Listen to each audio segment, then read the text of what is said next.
Actually, it looks like someone saved them. Looks like they got.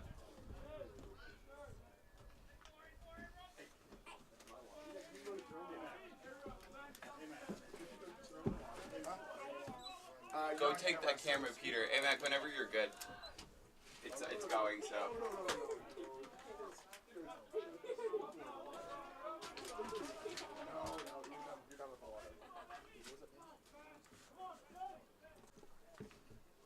It so amazes me how these second game starts catch people off guard. I'm good at it. Oh, back it up about a minute. Let's go 246. No, 245. 245 sounds like easier math, right? Well, easier math for me. I don't know. P5? E5? P5. E5. P5. Oh, P5. I'm sorry. P5.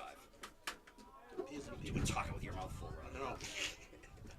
But doing the same thing. The center fielder, number 2, Matt Traveloni. Sorry, we don't know what happened. Someone else is, I think, using the binoculars right now, Grace, so I don't know where they are. Sorry, you'll have to wait for him to bring them back.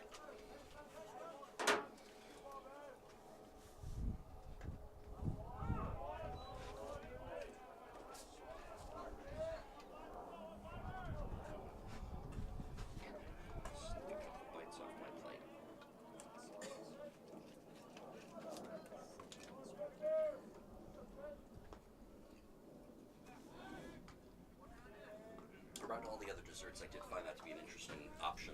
The Twizzlers? The bag of Twizzlers amongst all the cookies, cakes, brownies. I wanted to let them know it was a good choice. Hey, Mac.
I already fixed it.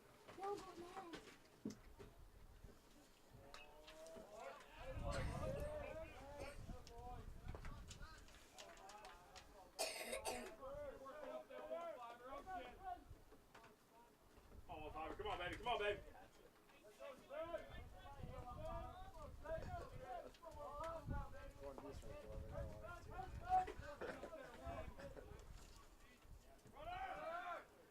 Stole that by a mile. Don't even throw it. And then he didn't. Boy. The first baseman, number 40, William Westman. Hey, 1-5er. Hey, 1-5er.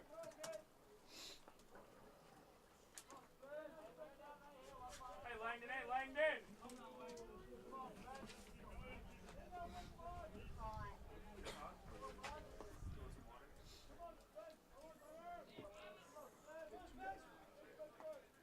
Keep that hat on. Protect your hat from the sun.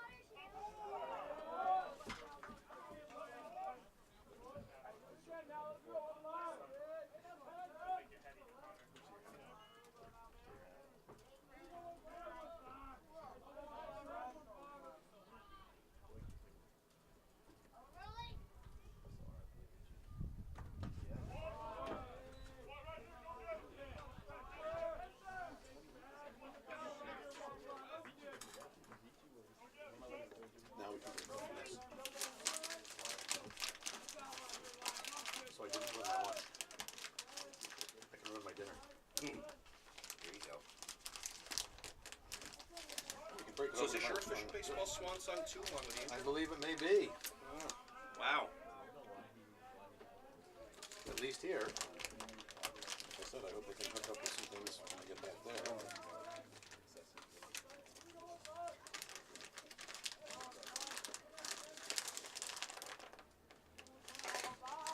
Yeah, those are a little tricky. You almost have to like start by like just kind of peeling it down in the middle there, or maybe.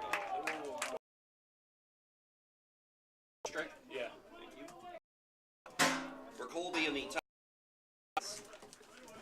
No jumbos in to go get one myself. This series, Tufts has taken it to task to the Colby Mules so far, taking them 22-7 in the first game, played Friday afternoon, and then with another offensive outpouring, took the second game of the series 14-1.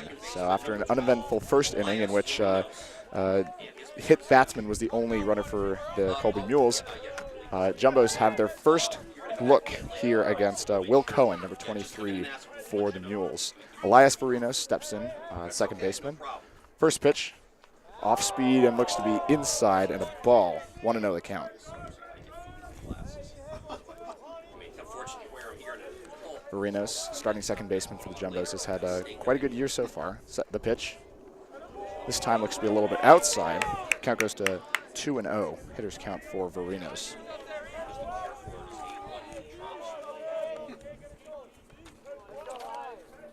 Cohen comes set, delivers. This time finds a strike zone in there for bring the count to 2-1.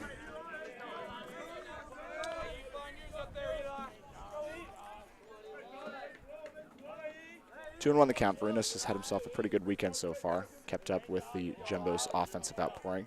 The pitch. A little bit of a slingshot maneuver from the pitcher Cohen. Does a good job of keeping what I would imagine would be a good job of keeping batters on their toes. Count goes to 2-2 for Varinos.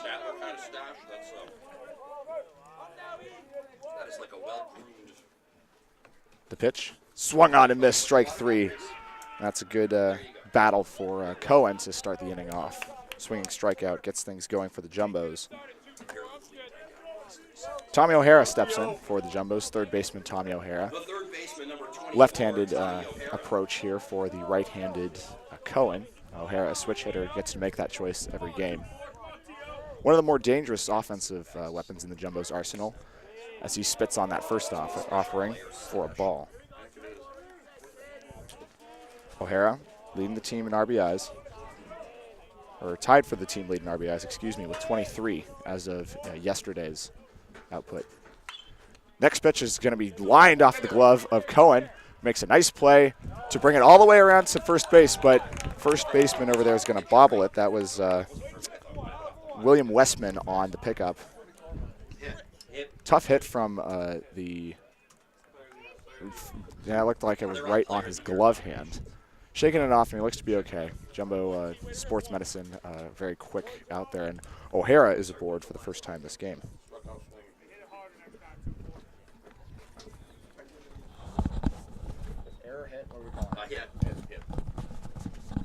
Quick consultation with the booth tells us that's a hit, so clean hit for O'Hara despite the defensive, almost a very nice defensive play on the part of the Mules. And a good thing to keep it in the infield and limit the damage. But O'Hara's aboard with his first hit of the game. 1 on, 1 out for John Michella here in the bottom of the first inning in this series finale for the Jumbos and the Mules. Designated hitter number 16, John Michella. Designated hitter Michella, having himself quite an offensive year, 397 average so far. Cohen checks the runner, comes set, delivers. This one smacked on the ground through the hole. That's a base hit all the way into center field. O'Hara's going to dig for third. He's going to be held up there. And a clean single right up the middle for Michella on one hit is going to put the Jumbos in dangerous scoring position immediately. Nice hit. A little bit of hitting from Michella for the Jumbos. First baseman Nick Falkson coming up to the plate. Falkson, the definition of power hitter, leads the Jumbos with 4 home runs and 5 doubles. Doesn't lead in the doubles department, but definitely one of the stronger, one of the hitters with more raw strength in this Jumbo lineup. Good position for him. Runners at the corners with 1 out. Cohen into the stretch. Checks the runner at first. Michelle back easily. Corners are in close to protect the infield hit, to protect O'Hara from third scoring on an infield hit. Middle positions, second and short at double play depth. Cohen comes set. Checks the runner again. Definitely trying to slow the tempo down, just breathe, find his own rhythm again. It's tough when you get something going on the first batter. Strikeout swinging is always going to be a good confidence booster, but then immediately get put into a jam with the next two hitters. Cohen comes set again. Delivers. That one's going to find its way into the zone for a strike. Falkson's count goes to 0-1. Falkson's average a bit lower than most of the rest of the starters. As we mentioned earlier, much more of a power hitter. Goes for more flashier shows, but also one of the team leaders in walks and hit by pitches. So his on-base percentage has stayed up. Next pitch is going to be in the dirt, but a nice play from the catcher is going to keep. That was Ryan Hecht on the play. Really nice dig by Ryan Hecht is going to keep the run from third scoring, but Falkson easily takes second for a stolen base. Second and third now, one out. Double play has been negated, so the shortstop and second baseman return to their usual positions covering the hole. Cohen. Less focused on the runners. Hecht is going to come out for a little bit of a conference with his pitcher as we take a little bit of a break. Falkson, as we were mentioning earlier, still with a good number of ways of getting on base. That on-base percentage up around .393 against his batting average of .253. Indicative of the jumbo approach that really focuses on quality at-bats and wearing down opposing pitchers. Falkson back in the box, waiting on something to hit. Cohen delivers. That's going to be smacked right into the Colby dugout. And a nice little bit of acrobatics there keeps the Colby bench from sustaining any injuries there. Count goes to 1-2 for Falkson. Got to protect now. Far back in the box with his first time around looking at Cohen. Second and third, one out here in the bottom of the first. Cohen shakes off Hecht. Falkson takes time. Shake dirt around and get himself back into the right mind frame. Outfield at doubles depth, doubles defense. Matt Trevoloni out in center, Will Phillips in right, Ben Coleman in left. Doing their best to protect against the multiple base hits, but anything out to the outfield will probably score both the runs here. One out and they'll be running on contact with healthy leads both from third and second. The pitch. Would guess high. Tough to tell from this angle immediately off to the right of the batter's box, but given the lack of a flinch from Nick Falkson, would guess that the ball was a little too far to his outside for it to be hittable. Count goes to 2-2. Falkson, as we mentioned, dangerous in these situations, leading the team with 5 home runs. The pitch. That's going to be hacked and just looks like it was caught actually in the foul ball cage. Count stays at 2-2. Good battle here. John Casey's coaching philosophy definitely emphasizes what are called or known as quality at-bats or quabs. And one of those ways to get there is to force the pitcher to pitch as many pitches as possible. 7 is preferable, but 5 is good. That's where we're at right now. Cohen's pitch. That one's going to be high. Count goes full, 3-2. Number of criteria for quality at-bats, as we just mentioned, 7 pitches or more, which Falkson has just achieved. A hit, definitely quality at-bat. A walk, hit by pitch, both quality at-bats as they fail to make outs. RBIs also fall under that category. So it doesn't matter. So even if he makes an out, even if it's a sacrifice, it's still a quality at-bat as that gets the run across. Don't want to make a strikeout or any kind of unproductive out here. Cohen's pitch.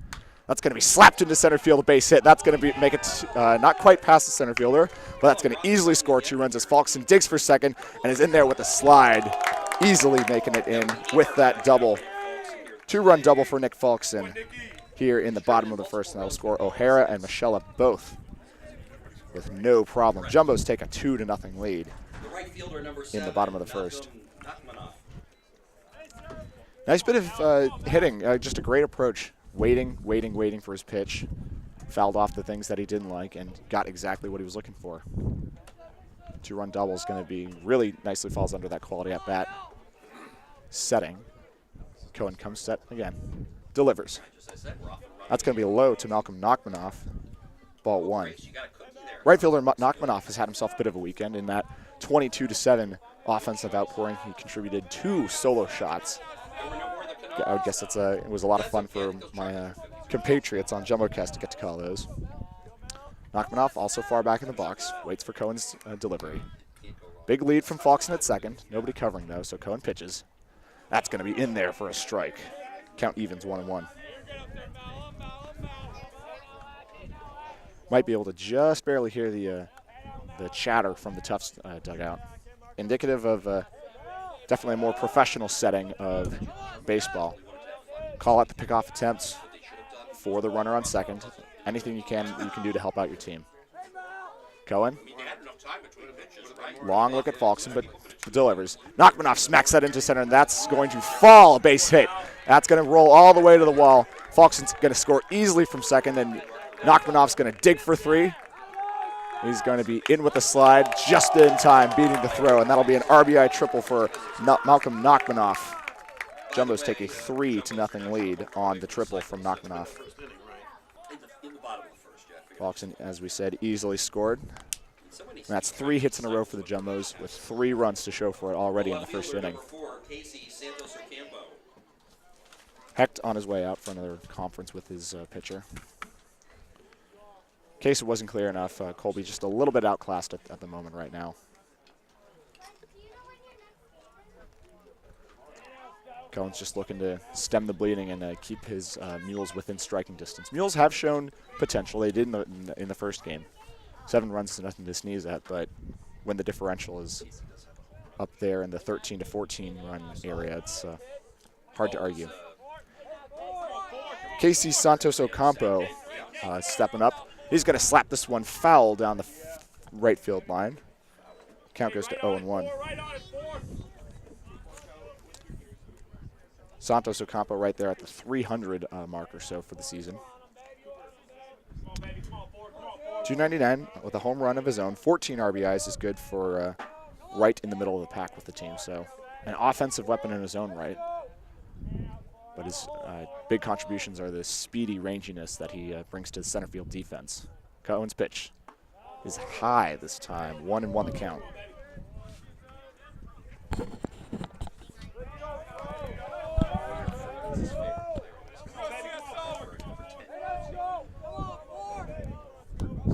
Santos Ocampo has demonstrated quite a lot of patience at the plate. Difficult to make it on John Casey's team. This one's going to be smacked into left center field. Back, and that's going to fall right at the warning track. Ocampo's going to dig for 2. He's actually going to hold up right there with a nice big throw from the center fielder, Matt Trevoloni.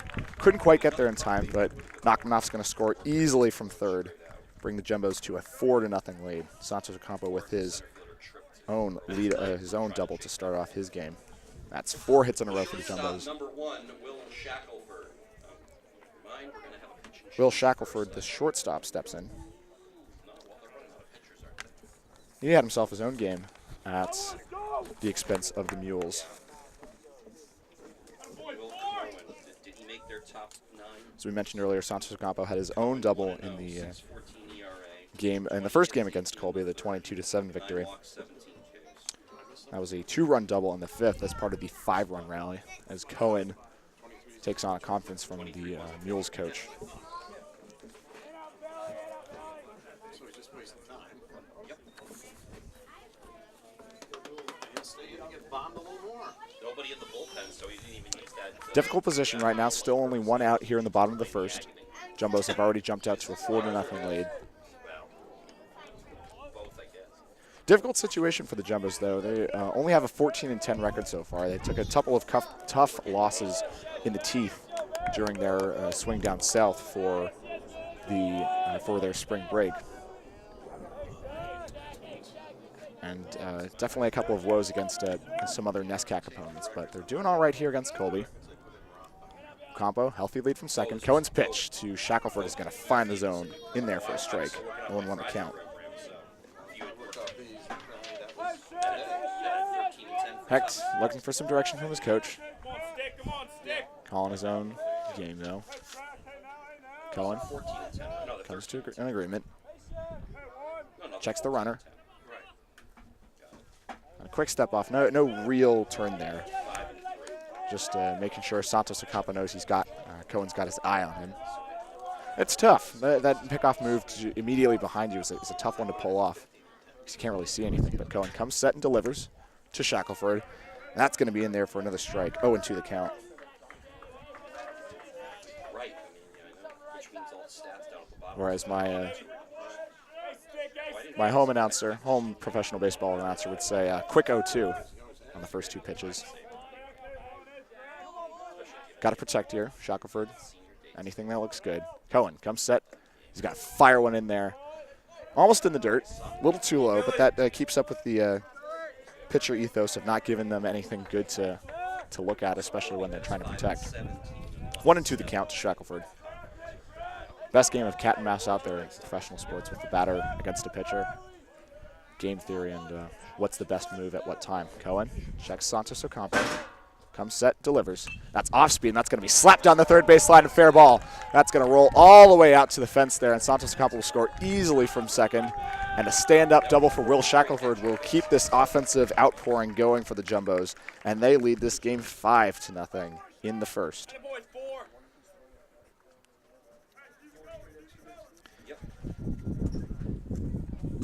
That offensive outpouring equals their most productive inning so far this weekend. 5 runs on 5 hits, 1 out so far, and it looks like Cohen's game is just about done. Third of an inning and 5 earned runs is a tough way to go out so far, but that's the way she goes sometimes. So stick with us. We'll be right back as soon as the Colby Mules replacement pitcher looks to be, can't quite see at the moment, but we will let you know as soon as we do. Stay right with us. We'll be right back. That hurts. Well, It's been like this expect a lot more pain, Andrew. There's going to be more pitching. Do you have any spare scoreboards? Because I might have. Any spare scoreboards? Actually, I might have to get one. Because I'm now just now realizing that. Your attention, please. Now pitching for Colby College, number 25, Taimu Itu. I'm sorry, what? Did he?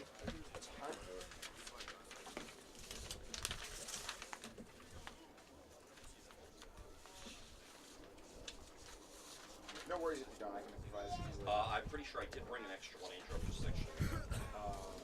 I always have way too many papers here, so He has won in 5 games. Thank you, sir. Started 1, he's 0-1. 6.75 ERA. Thanks.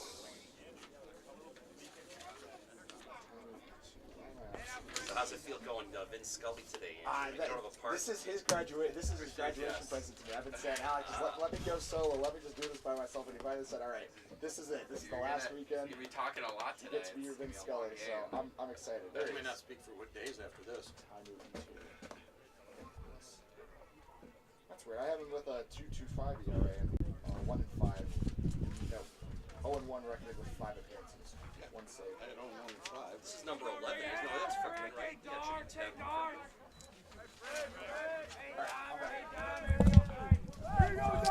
And in for the Mules is number 25, Taimu Itu. Itu with an 0-1 record so far. 5 appearances, 1 game saved. 2.25 ERA, looking to put out the fire that has started under Cohen's watch. His first pitch going to be in there for a strike. 0-1 the count to Harrison Frickman. Frickman, the catcher, also part of the offensive outpouring. Had a couple of RBIs on Friday. Tacked on a few more this day in the first game of the doubleheader. E2 checking the runner. His off-speed pitch this time is going to fall in there for another strike. 0-2 the count to Frickman. Frickman looking to keep things going.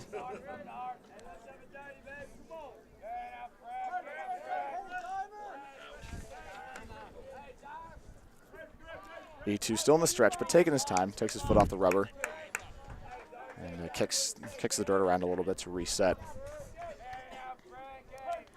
Shackelford, small lead from second. Infield playing at a double play depth to minimize his lead. That's going to be a bit low, maybe just a tad outside for the first ball to Frickman. 1-2 the count.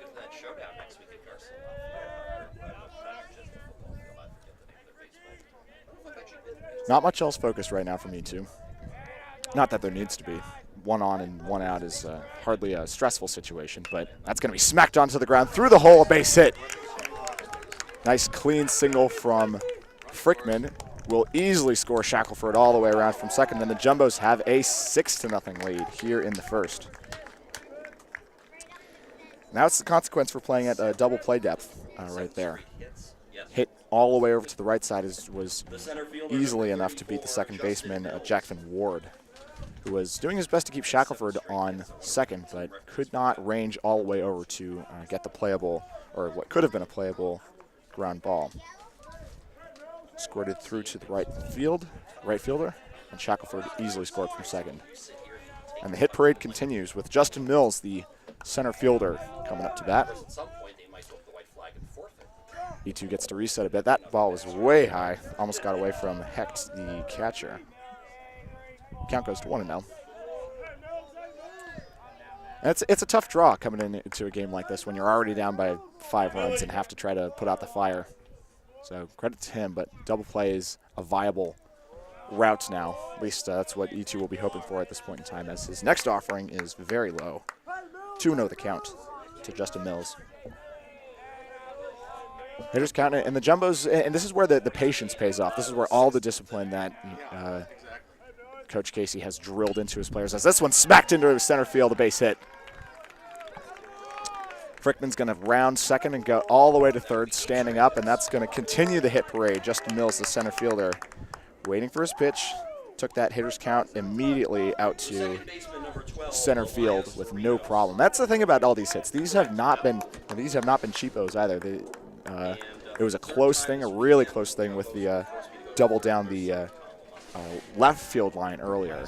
That ground ball down the left field line, but solid contact and usually with a bit of lift, actually.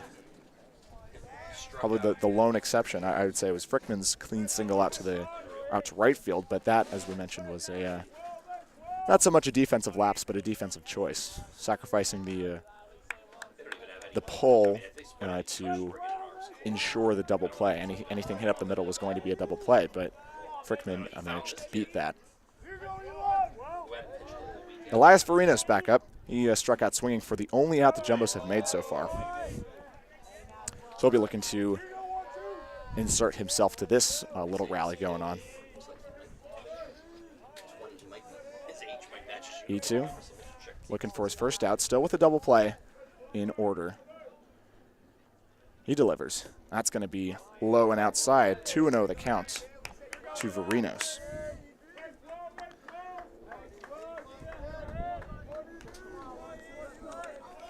Elias Varinos up there with the big boys.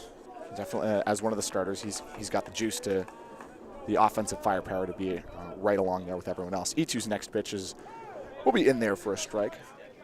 Maybe a little bit high for Varinos' liking, but good enough for the umpire back there. Off speed, just looking to lay it in there. And Varinos was probably waiting too after 2 wild pitches like that. Had to find something that was even viable.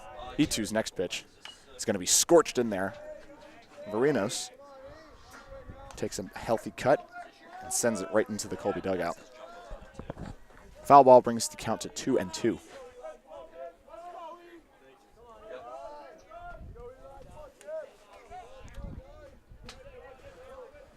Not too much activity going on right now. Neither runner much of a threat to steal. That's why the double play is still in play. E2's next pitch is going to be off speed, smacked right to the shortstop. And a nice 6-4-3 double play for the Mules ends that, squelches the rally very quickly. But the Jumbos on 8 hits, score 6 runs and take a giant lead here in the first inning. So Mules will be looking to take it right back to them in the second inning. Don't go anywhere. For the Jumbos, in the bottom of the first inning, they scored 6 runs on 8 hits. There were no Colby errors, 1 runner left on base. Scheduled to bat for Colby in the top of the second inning, Andrew Stirrup, Jackson Ward, and Tommy McGee. No, because Frickman stopped at third. That hurts. There is a green water bottle right behind you. Can I have that? Thank you much. There you go. Wish to work out here. Yeah, because I'm working hard, so much harder than they are. You're working harder than Colby's pitching staff this week. True that. The jokes just keep coming when it comes to their staff.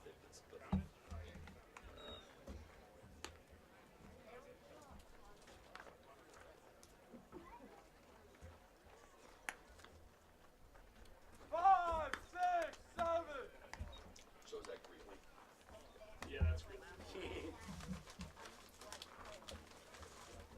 So I kind of snarked that I'd really love to put in my own announcing, but I need to be neutral. No, you don't. Hey, don't why? No, I guess you're right. I'm out of here after this. Yeah, you are. Right. Well, how are they going to punish you? It's going to be his problem. Call it any way you want. It's all What are they my gonna do? problem. Withhold your diploma? Do you really think any Colby people Yeah, are actually watching this webcast too? You act like it's already not my problem. Are you not going to be Leading off for next Colby year? in the top of the second inning, the No, designated hitter, number 29, Andrew Sparrow. And we're back with more NESCAC baseball. Tufts up over Colby 6-0 here in the top of the second. Big offensive outpouring with 8 hits. Put the Jumbos up very quickly. But Colby looks to strike back. Andrew Stirrup, the designated hitter, facing up against Spencer Langdon. His first pitch is going to be low, maybe a bit inside too for a ball. 1-0 the count. Headline of the day, did you say Jumbo's kick Mules? Spencer Langdon with 7 appearances. It's good for 3rd on the team, as his next offering is in there for a strike. 1-1 the count. Langdon with 2 wins and 3 games saved so far out of his appearances, so 2 no decisions out there. But with this lead that his offense has given him, he's looking to be in a good position. That's going to be smacked up the middle, but that'll be right into the second baseman, Varinos' glove for an easy 4-3 put out. 1 out here in this top of the second. That'll cut it. The second baseman, number 6, Jackson Ward. Definitely not what the Mules are looking for, and it's interesting because that's the exact same kind of contact that most of the Jumbos were getting, but everything was getting through. And there was elevation, there was proper placement. As Langdon's first pitch is going to be in there for a strike to Jackson Ward, the second baseman, who, as we mentioned earlier, was ranging a little too far over to the left, or to his right, excuse me. Let that last single of the first inning get through, but then contributed to the nice 6-4-3 double play. Langdon's next pitch looked a bit low from here, but our esteemed umpire liked it well enough to call it a strike, and Langdon's going to take it 0-2 the count to Jackson Ward.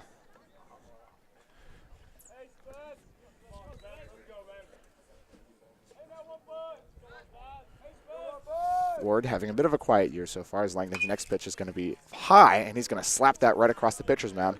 But Shackelford, the second baseman, is going to range over to his left and make the easy 6-3 put out. 2 outs here in the second. And this is exactly the kind of inning that Spencer Langdon is going to be looking for. Most dangerous time for any baseball team is immediately after having scored a big rally or just taken a narrow lead, as your opponents are always out for blood and looking for any tiny mistakes to capitalize on. Langdon's got the number pretty easily, though, as his first offering to Tommy McGee is low for a ball. 1-0.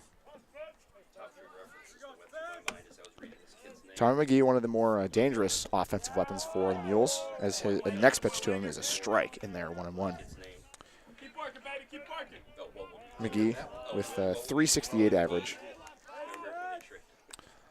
Only in about half the game so far, but he's capitalized. A little too eager on that one as the pitch was in the dirt, but home plate umpire calls it a swing. Count goes to 1-2.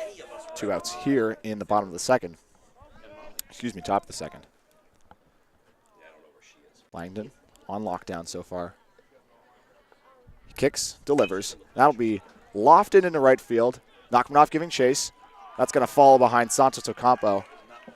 And a stand-up double for Tommy McGee. We were just saying, only been in 9 games so far out of the Mules 22, but he has capitalized so far. 368 average going into Friday's game, or excuse me, this doubleheader today. 9 games with a 368 average. That's good for 7 hits so far. Definitely making his case for his future career with the Mules. Ben Coleman steps in. Ben Coleman, the left fielder. Langdon's offering is going to be slapped on the ground to Varinos. Again, easy play. 4-3 put out, and that'll end the inning. No runs on 1 hit, and no errors for the Jumbos here in the top of the second. Jumbos will look to continue their onslaught against the Mules, and we'll be right back with more NESCAC baseball. Don't go anywhere.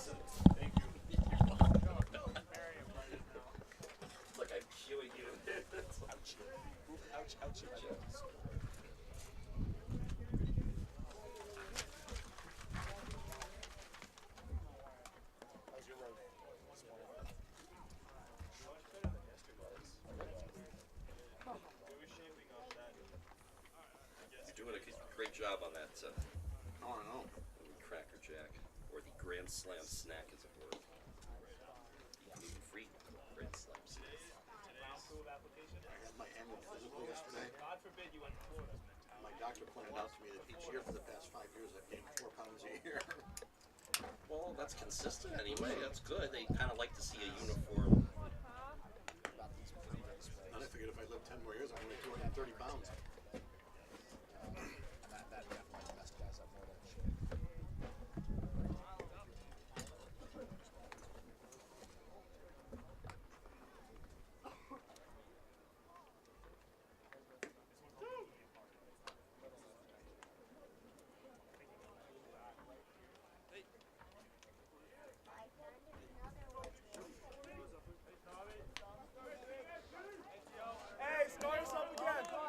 Leading off the Jumbos in the bottom of the second inning, the third baseman, number 2. And we're back with more baseball here at Huskins Field. Tommy O'Hara, the third baseman for the Jumbos, stepping in.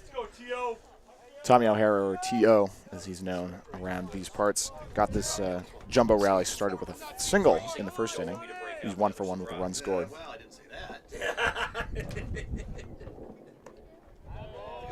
He's going to spit on that first offering for a ball. What another count. Yeah, we can be here until Tuesday. You can't really measure how many innings it takes for you to finish off right. Magda's because these innings are clocking in. E2's pitch. He's going to find the zone in there for a strike. Even the count at 1-1. O'Hara, as we mentioned, as we were talking about earlier, one of the more dangerous, and by dangerous I mean patient hitters on this Jumbo offense. Big swing and a miss from O'Hara is going to take the count to 1-2 though. He's the guy who can put the hurt on the ball. He's definitely the guy you want up in the dangerous and need a hit situation as E2 shakes off the first 2 offerings. He comes set, delivers. That'll be corked foul in a very strange fashion and a bit too far for the third baseman to range out and get that. Tommy McGee gives a half-hearted chase. Count stays at 1-2. O'Hara, a master at plate discipline. One of the team leaders in RBIs, as we mentioned earlier, tied for the team lead. 21 walks on the year so far. And he's going to smash that one into right field, but that's going to fall just in front of the right fielder, who's going to bobble it. And O'Hara's going to dig for 2. He'll be in with the slide, and that's going to dribble away from the shortstop, Andrew Russell. Russell, I believe the official scores are calling that a single with an error on the right fielder for the Mules. Single with an error for Will Phillips. So a defensive lapse puts O'Hara out in scoring position to start things up for the Jumbos once again. And as we were saying, that plate discipline is what sets people up. And you have to learn how to really, it's a muscle. That plate discipline is a muscle that you really have to train over and over and over again. And it's deserted the jumbo sometimes. There were a couple of games against Bates earlier this year where just hacking at anything, seeing things as a little nicer than they were. E2's first pitch to Nick Falkson is going to, or excuse me, John Michella is going to find the zone in there for a strike. But now, knowing what they know about the Colby pitching staff, that the superior plate discipline is coming in very handy right now. E2, long look at O'Hara. Comes set, delivers. It's going to be in the dirt for a ball. Even the count at 1-1. It was a hit and an error. He got a hit and he got a single, but that. A little bit of argument going on in the box right now, trying to decide if it was a double or a single with an error. And it was pretty clearly a single with an error. It's an unfortunately poor play from the right fielder. Off-speed pitch is going to very lazily drop into the zone for a strike. 1-2 the count to John Michella. And part of that plate discipline thing we were just talking about is an ability to hit with 2 strikes on. Got to be aware of what's coming and the good stuff that can come when 2 strikes are up. Listen to any of the great hitters of the past 50 years. E2's next pitch is going to bounce about 6 feet in front of home plate and trickle away from Heck to the catcher and allow O'Hara to easily take third. Call that one a wild pitch, I'd say. Really, just not really anything Heck could do with that. Puts O'Hara at third and an even easier position for Michella. But about our plate discipline and 2 strikes, knowing that anything can come at any point in time is a crucial and very difficult aspect about hitting to come to grips with. And another off-speed pitch for Michella will be poked a bit early into the Tufts bullpen. Relief catcher is there to get it back out to standby area. Michella, all the way back in the box, waiting as long as he can on E2's next offering, which is going to be low and shuffle around in the dirt, prompting a quick scramble out to first, but nothing doing. As a swinging strikeout is the way that the outs start in the second inning. Falkson, the first baseman, stepping in. He had two RBIs with his big double in the first inning. That's what really sparked the jumbo onslaught back then. E2 has found a bit more of a rhythm, though. Induced the inning-ending double play last inning. His first offering is going to be off-speed and high. 1-0 the count. Definitely a lot more comfortable than Cohen ever was. But as we mentioned earlier, it's hard if you get knocked off your rhythm as early as Cohen did. And then just nothing's right, nothing's working, you're trying everything. It's tough. E2's next pitch is going to be blaze in there for a strike. 1-1 the count. That fastball is definitely something that is much more reliable for E2 right now. Put Falkson off balance with the off-speed pitch that was outside of the zone, but then immediately threw a dart right back in for a strike. And it does the same thing, but Falkson is not fooled, and he smacks this one into right field for a clean base hit.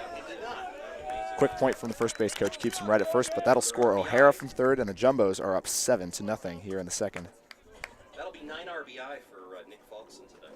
So O'Hara's running earned run. At this point it is And his 9th RBI on the weekend is what I'm hearing from the booth behind me right now. Big weekend for Nick Falkson, as we mentioned earlier. He's the RBI guy. He's the powerful guy who can drive in the runs when you need him. in the past 3 hours and 32 minutes. Excuse me, that's 9 runs in on the day so far. 8 RBIs in that first game. As E2's first pitch is going to bounce on the plate and allow Falkson to easily take second. Hey, player of the year, Nick Falkson, stolen base. Just taking the Mules to task on this one. It's fun to watch for the Jumbos. A little bit hard to watch for the Colby fans who have made it all the way down here from Maine. And we're only in the second inning. E2 letting a little bit of that wildness show. He's got to really come back with the discipline. Keep the Jumbos on their toes. His next pitch will be in there for a strike. And it's the reliability of that fastball that's giving him leeway to keep. It's really giving him the leash that he's got right now to try different things. But the unreliable placement of the off-speed pitches are forcing him to rely a little bit too much on the fastball, I think, as his next pitch comes in. A little bit far off with the off-speed pitch there, and that's just what we were talking about. If your only reliable pitch is a fastball, then it's all the Jumbos are going to look for. As soon as they see different grip, different spin, or a different speed coming out of E2's hand, they're going to know either to hold up or just go for it. How about edge? So E2 might be in this one for the long haul. He's done a good job of tamping down the damage for the moment, but things can spiral out of control very quickly when you're going up against the Jumbo offense. Count is 2-1 for Nachmanoff. Nachmanoff with his own triple. RBI triple is going to smash this one into the hole, but second baseman is there for an easy 4-3 putout. That's Jackson Ward on the play. Really nice play, actually. It was a very quick ball with a nasty hop that was easily taken care of. And the second out of the inning has been recorded. Casey Santos Ocampo, the left fielder, stepping in. He had his own RBI double in the first, scored Nachmanoff off of that triple.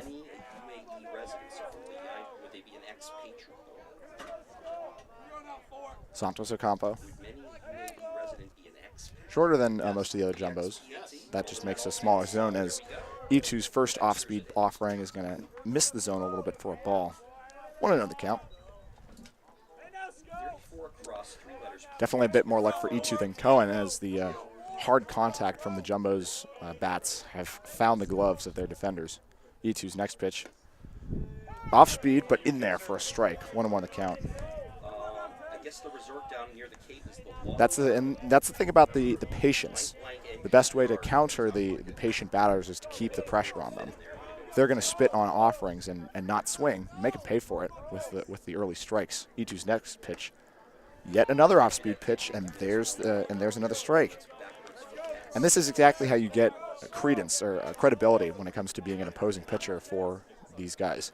They have been spitting on the off-speed pitches because they think, or they know, or they think they know, that the off-speed pitches aren't going to land. And here, with 3 successive off-speed pitches in a row, Santos Ocampo has found himself in a bit of a hole, 1-2, against Taimu E2. 3 off-speed pitches in a row. Question is, will he stick to it and try to land him with a backwards K, or just try to blaze a fastball right past him? E2's pitch. Fastball, a little bit too high for it to be called a strike, but he definitely had Santos Ocampo fooled. Ocampo definitely waiting on an off-speed pitch after 3 in a row, which makes sense. E2 had the right idea with the fastball, but couldn't quite place it well enough for a backwards K. 2-2 the count now. 7-0, Tufts. Runner on third. And another fastball, a bit of a windmill. Santos Ocampo's going to foul that one off his foot. A little wince in pain. A quick walk around outside the batter's box. He'll be red as rain. Good pitch, a good little pitching battle sizing up right here. 5 pitches so far in the at-bat. Definitely what Santos Ocampo was looking for in terms of a quality at-bat. E2 looking for the third out of the inning. Off-speed pitch is going to be slapped on the ground, but that's going to go right to Ward. Easy play for the third out of the inning, and that will end the Jumbo's efforts.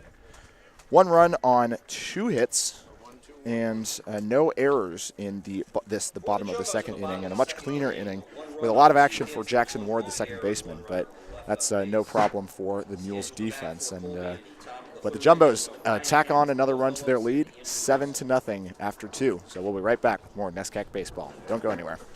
Any updates from Unit? What inning is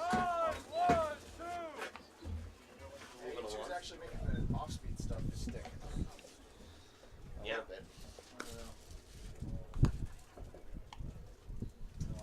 So what's up? Tell us a little more about this thing in China you're going. Yeah, this thing. Is that what does it relate to your hat or no? No. Oh, This is just a hat. It is a run thing though. So it's basically it's not the a super official like national team, but it is a national team. This thing is run by the International University Sports Federation, and it's basically like the Olympics but for university aged folks, so 17 to 25.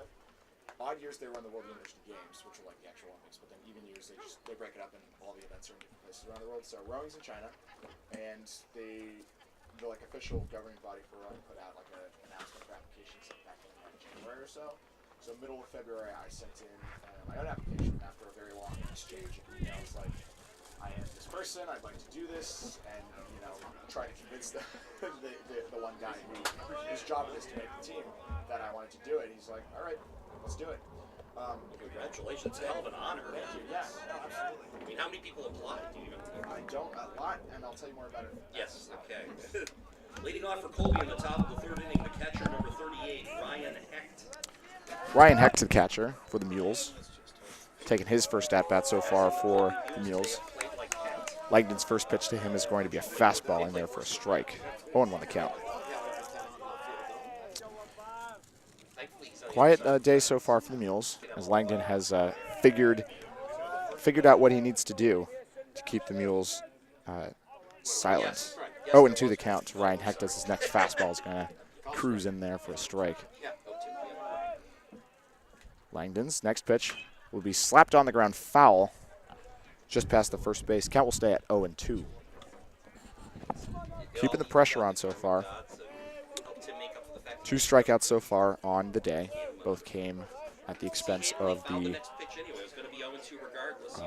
first inning hitters, the leadoff guys. Langdon's next pitch going to be a bit low there. Didn't look too bad from here. It's one nice thing about having right-handed batters from this angle is that we can actually see a little bit better where things go. But not good enough for a strike according to this, our esteemed umpire. 1-2 the count. Langdon's next pitch, off speed and way high. Evens the count at 2-2. A little bit more difficult of a nut to crack here. Hecht showing off some of that jumbo patience, jumbo plate discipline as Langdon kicks, delivers. Inside, you can see the noticeable jump backwards from Hecht as he hustled to get out of the way of that pitch. 3-2 the count for this leadoff batter. Good place to start. Langdon's kick and pitch is going to be in the dirt for a ball. And a great at-bat for Hecht as he forced a lot of pitches from Langdon and ended up on base safely. Nothing to be ashamed of in that at-bat. Will Phillips, the pitcher, or excuse me, not the pitcher, the right fielder, is going to step in. I'm getting my numbers confused. Will Phillips, the right fielder, was hit by a pitch and stole a base in the first inning, but lack of any supporting firepower from his teammates kept him at second. Langdon checks the runner first. His first pitch to Phillips is going to be a soft line drive over to shortstop, and that's going to his attempt to double up Hecht is going to be unsuccessful. He actually hit Hecht with the throw, but Hecht was dove down and kept it close. It looks like it hit him somewhere on the leg, and he's waving off Tufts Sports Medicine, so he looks fine. Everything's good. Quick line out, and the first out of the third inning. Third inning. Definitely the kind of ball that would lead to a double play, though. A soft line drive that looked a lot faster than it actually was. Langdon's first pitch is going to be bounced in the dirt. 1-0 the count. Harrison Frickman with a really nice dig there. Andrew Russell, the shortstop, had a pop out to third base his first time around. Langdon looking to keep things quiet. Double play would be preferable, but he'll take outs any way he can get them. Langdon agrees, delivers. That's going to be smacked into right field, and Nachmanoff's not going to be able to get there in time, so he'll let it bounce. And a strong throw all the way out to shortstop will hold Hecht at second. But a quick hit for Andrew Russell, the shortstop, makes up for that first pop out in the first inning. 2 on for the Mules here, their first very legitimate threat so far in this game. Center fielder number 2, Matt Travoloni. 2 on, 1 out. Matt Travoloni, the center fielder, had a bit of work to do in the last 2 innings, chasing down some of the fly balls and sharp ground balls that made it through the infield net. Langdon in his first bit of trouble. Checks the runner at second, and that's going to be slapped into center field. Santos, that's not Santos Ocampo, excuse me. That is Justin Milles ranging out, but he's not going to get there in time. That's going to be a 2-run double, as that makes it all the way to the warning track. And Matt Trevoloni, the center fielder, has answered for the first time for his Mules with that big booming double all the way out to center field. Hecht and Russell score easily. No real attempts to catch them at either place. But it's tough with those kinds of hits. These dimensions are, I would say, pretty close to big league dimensions. 410 straight away and 354 out to the poles. Reminds me a little bit of AT&T Park for the San Francisco Giants. Not quite a triples alley, as Langdon's first pitch to William Westman is in there for a strike, but not quite as rangy as AT&T Park, but definitely reminiscent of the cavernous outfield that is going on. Wind's blowing out pretty sharply to left field now. Ball's hit in the air, will have some carry. Langdon's next pitch is going to be waved at by Westman, but that was in the dirt. Count will go to 0-2. Strong position for Langdon again. There's no real worry for Langdon at this point. 7-run lead. He's got room to work with. He's got to shut this down, though. He can't let it trickle and cascade the way the Jumbos did in the first inning. Langdon checks the runner, but nobody's covering. Double play depth. His pitch is going to be just barely tipped by Westman. Keep the count at 0-2.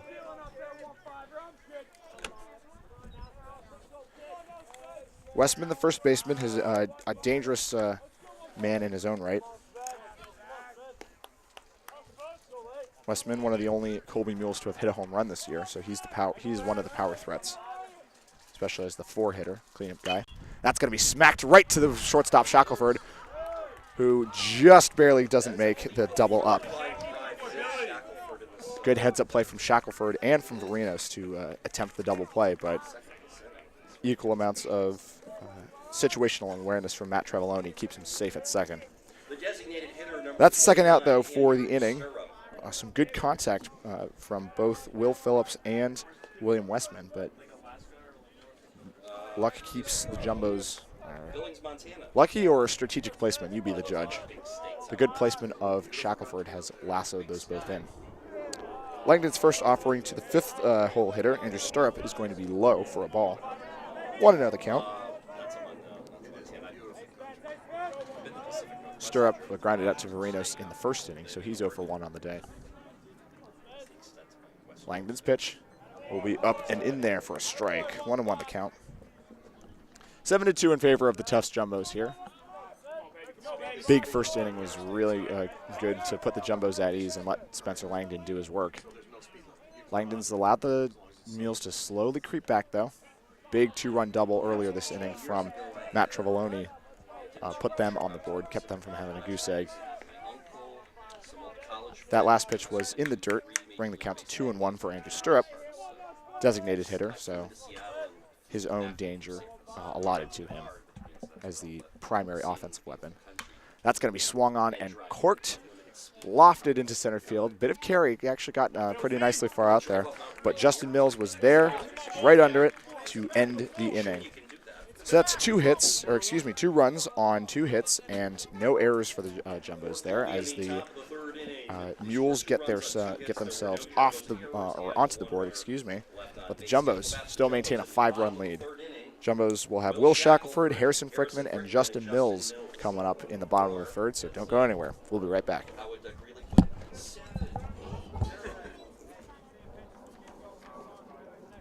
What was that last step?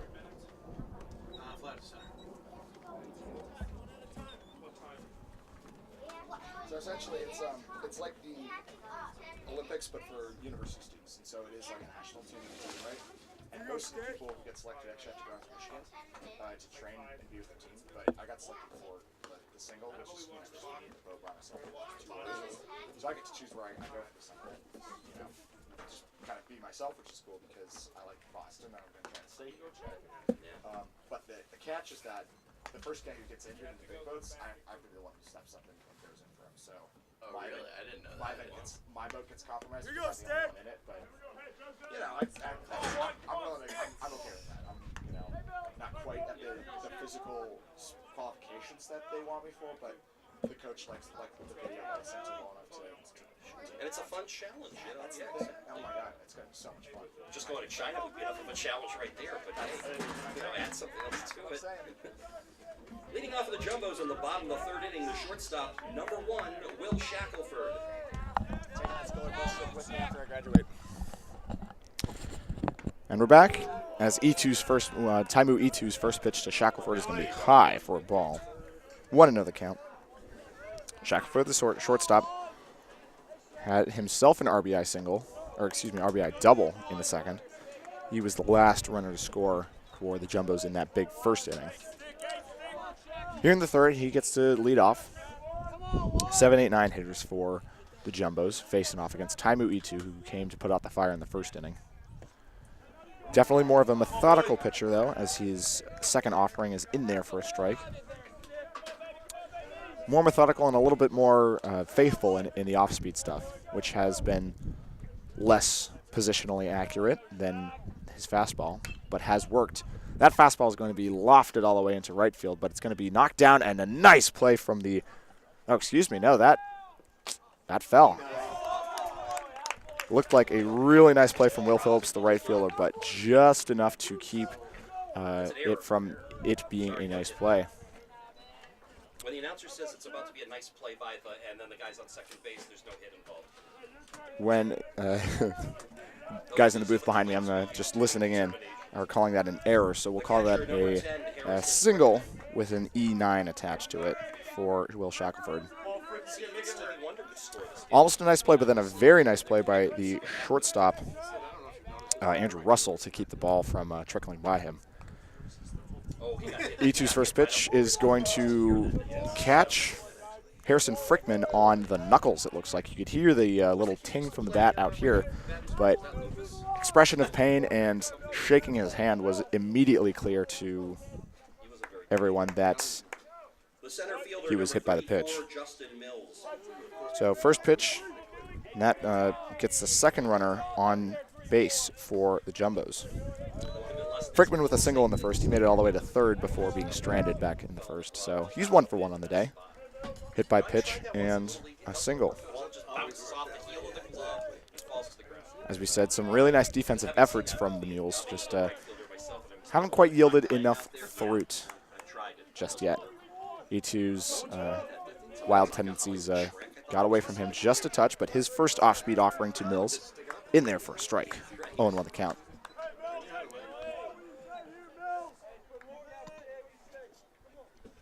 Mills, with his own defensive efforts last inning, helped out, but couldn't quite make the play on the double, and that was lofted.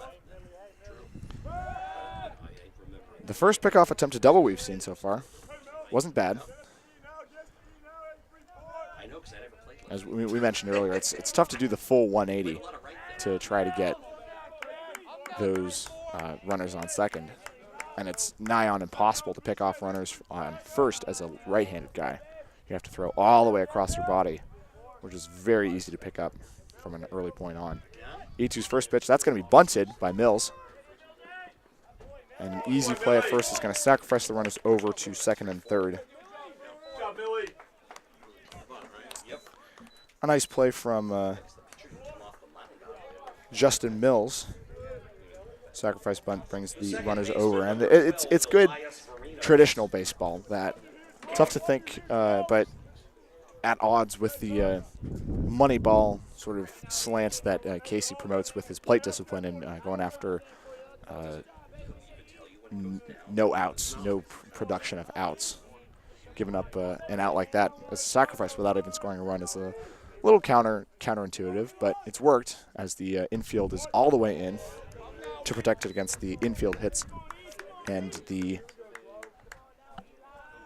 short ball. Elias Varinos is up 0 for 2 on the day, strike out and grounded into a double play. That first pitch was a ball, 1-0 to count. 6-0. That next pitch is going to be a fastball, but just a touch low. The count goes to 2-0 for Elias Varinos. Varinos definitely being more patient this time around. Doesn't want to be the damp or be the wet blanket, as it were, for the Jumbos again. Good defensive days so far for him. E2's next pitch is going to be slapped on the ground to third base, and that's exactly what the Mules were looking for by bringing the infield in. Nice heads-up play from Tommy McGee to keep the runner Shackelford at third. But a 5-3 putout is going to keep Varinos with an offer for the day. The third baseman, number 24, Tommy O'Hara. Tommy O'Hara steps in. He's had himself a good day so far. 2 singles so far. Made it to second on an error by the right fielder, Will Phillips. I said earlier, he's got the plate discipline. He's the guy you want up to drive runs in. He's less plate discipline this time, but it is his second time seeing Taimu E2, so he knows what he's looking for. And he seemed to like that first pitch, which was corked off to the left, to the third base side. Count goes to 0-1. Healthy leads from both runners, Shackelford and Frickman. Taimu E2 takes a long look, but McGee is not covering third. E2's next pitch is going to have the same thing. O'Hara liked it a little bit too late, as that was fouled all the way out of play off the third base side. And O'Hara takes on an 0-2 count. In the hole, he's got to protect. This is where Taimu E2's erraticness can help him out. He's not going to put anything too nice out there for him, but O'Hara's got to protect. That fastball was low. Very, pretty obviously no good for O'Hara, whose bat does not even leave his shoulder. 1-2 the count. Chatter coming from the Tufts bench. 2 outs here in the bottom of the third. No runs so far. O'Hara's looking to change that with runners at second and third. E2's pitch is going to be slapped into center field. That's lofted, carrying a bit, and that's going to drop in right at the warning track. And Tommy O'Hara is going to hold up at second, and a really long hit. Almost tempted to start getting excited about that as from a home run point of view, but tough to judge those, especially coming from a left-handed hitter such as O'Hara today. But he'll stand for a 2-run RBI double, I think, and that keeps the Jumbo scoring streak up to 3 innings and brings the Jumbo lead up to 9-2. 2-run RBI double for O'Hara here in the third. John Michella comes up to the plate. 0 for 1 with a strikeout and a single. Stolen base also on the day so far. He scored that second run as the designated hitter in the first inning. E2's first pitch to him was low and outside, I believe. His next pitch is going to come back inside. That's going to be slapped on the ground to Ward, who can't quite handle it. That's going to trickle all the way into right field. And an E4 is going to allow O'Hara to score all the way around from second, as O'Hara was running on contact, did not stop, kept it going all the way around. Yeah. And please add another hit for Colby. Colby should have 3 hits. An unfortunate turn of events for the Mules defense. Number 32, Nick Falkson. O'Hara scored in the 4. Yeah, yes. Yep. So, and another run. There's 2 outs. Nick Falkson up to the plate. He is 2 for 2 on the day with a single and a double. Scored as part of that offensive outpouring in the first inning, and then stranded at second after stealing a base in the second. His first pitch from Taimu E2 is a ball, 1-0 the count. E2 not doing much to check the runner, but he's going to find the strike zone on his second pitch, even the count at 1-1. So they got to 10 runs finally. 2 runs on 2 hits, and an error so far for the Jumbos. One of those runs came from a hit by pitch with Harrison Frickman. Excuse me, that's 3 runs so far. And Johnny Michelle is going to slide into second on what I'm going to call a passed ball. Shouldn't have been too difficult for Hecht to handle, but there's Michelle on second. Anyone wondered where the white went in white mules? 2 outs so far here in the bottom of the third. 3 runs have been scored. E2, long look at Michelle, but he comes set and delivers. That's going to be high, probably just a bit outside too. Take the count all the way out to 3-1. All right, it's unfortunate. It's one of those situations of an irresistible force meeting an immovable object. What I would say is plate discipline, definitely the immovable object here. It's just a rock that these waves are that the waves of the Colby pitching are crashing upon as that next pitch to Falkson, Falkson is outside, and he takes a ball. He takes a walk all the way down to first base. 2 for 2 on the day for Falkson. Single, double, walk. Definitely a good day so far. Something that senior Malcolm Nachmanoff would like to add to. Triple in the first inning. That was 2 RBIs. But a ground out to second base in the second inning. Something he would like to make up for with 2 men on and 1 out here in the bottom of the third. E2's first pitch, fastball in there for a strike. 0-1 the count. Nachmanoff, the right fielder. A little bit of work so far today. Wrangling a few of the errant hits from the last inning. 10-2 in favor of the Jumbos.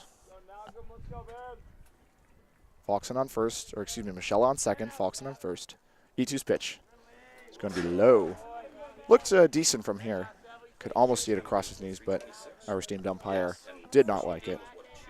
Brings the count to 1-1. It wasn't too bad, actually. Yeah, I think it was 2-11. It's tough because every part of the Colby team is looking good so far, except for the pitching. Pitching is just catching a few too many bats right now. E2's done a nice job so far of keeping the Jumbos quiet, as his next off-speed offering is going to fall in there for a strike. 1-2 the count. It's like playing darts almost. Need to land things exactly where they need to be,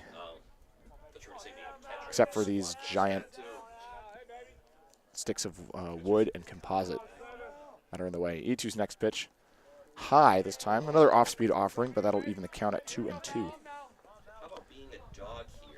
Gorgeous day for a ball game, though. It's just about in the high 60s. Not quite a stiff breeze, but definitely something a little bit more than a few puffs of wind blowing out to left field. Right-handed hitters are at advantage. E2 takes a long look at Michelle, but he comes set, delivers. That's going to be smacked on the ground to the right side. That'll be taken by the shortstop, but no good.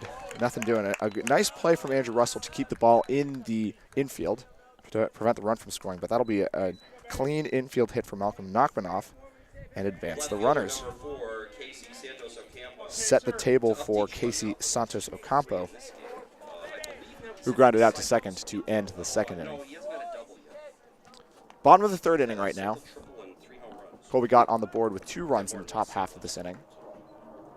But the Jumbos have jumped right back on them with 3 runs already and are threatening to do quite a bit more damage. They have 2, 3, and 3 for Colby, 10, 12, and 0 strikes. Santos Ocampo had himself an RBI double in the first. He came around to score eventually on Will Shackelford's double.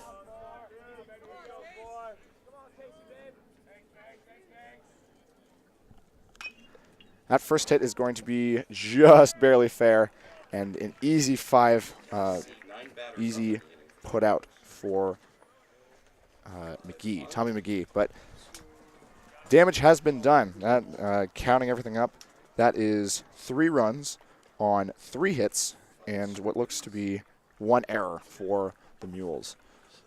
Jumbos have jumped out right back out to a 10-2 lead. 12 hits so far on the afternoon. Mules are going to have Jackson Ward, Tommy McGee, and Ben Coleman, the 6, 7, 8 batters, coming up in the top of the 4th. So don't go anywhere. We'll be right back. For the Jumbos in the bottom of the third inning, they scored 3 runs on 2 hits. There were 2 Colby errors, 3 runners left on base. Your line scored 3 complete innings here, game number 2 of our SCAT East doubleheader this afternoon. from Huskins Field for the Tufts University Jumbos. 10 runs, 12 hits, no errors, 5 runners left on base. The Colby College Mules, 2 runs, 3 hits, 3 errors, and 3 runners left on base. Scheduled to bat for Colby in the top of the 4th inning, Jackson Ward, Tommy McGee, and Ben Coleman. No mercy rule, and by the way, if you have not announced it to your listeners yet or your viewers and you want to, the first 2 scores of the series were 22-7 and 14-1. Did manage to get those in there. I wish I had done more research on who did what in those games, though. Well, we can tell you Malcolm Nachmanoff has been literally knocking the ball off its cover because, let's see, yesterday he was 6 plate appearances, reached base all 6 times, 2 homers, 3 singles, and scored 5 runs. And then in game 1, he added on to that with another home run, another run scored, and just had a triple. He's almost hit for the cycle this weekend. He's a double short. Oh, double. Yeah, I was going to say he's got the triple. The second baseman, number 6, Jackson Ward. Missed all the fireworks. To lead off, yeah, well. And we're back at Huskins Field with the top of the 4th inning. Jackson Ward, the second baseman, steps in. Spencer Langdon still in for the Jumbo pitchers. His first offering was a ball. Count goes to 1-0 for Ward. Langdon's next pitch in there for a strike down at the knees. 1-1 the count. 5 for 5 on Friday. Ward 0 for 1 on the day so far. Ground out to the shortstop Shackelford. 2 for 3. Easy play. Langdon. A little bit too low with that fastball there. Bringing the count to 2-1.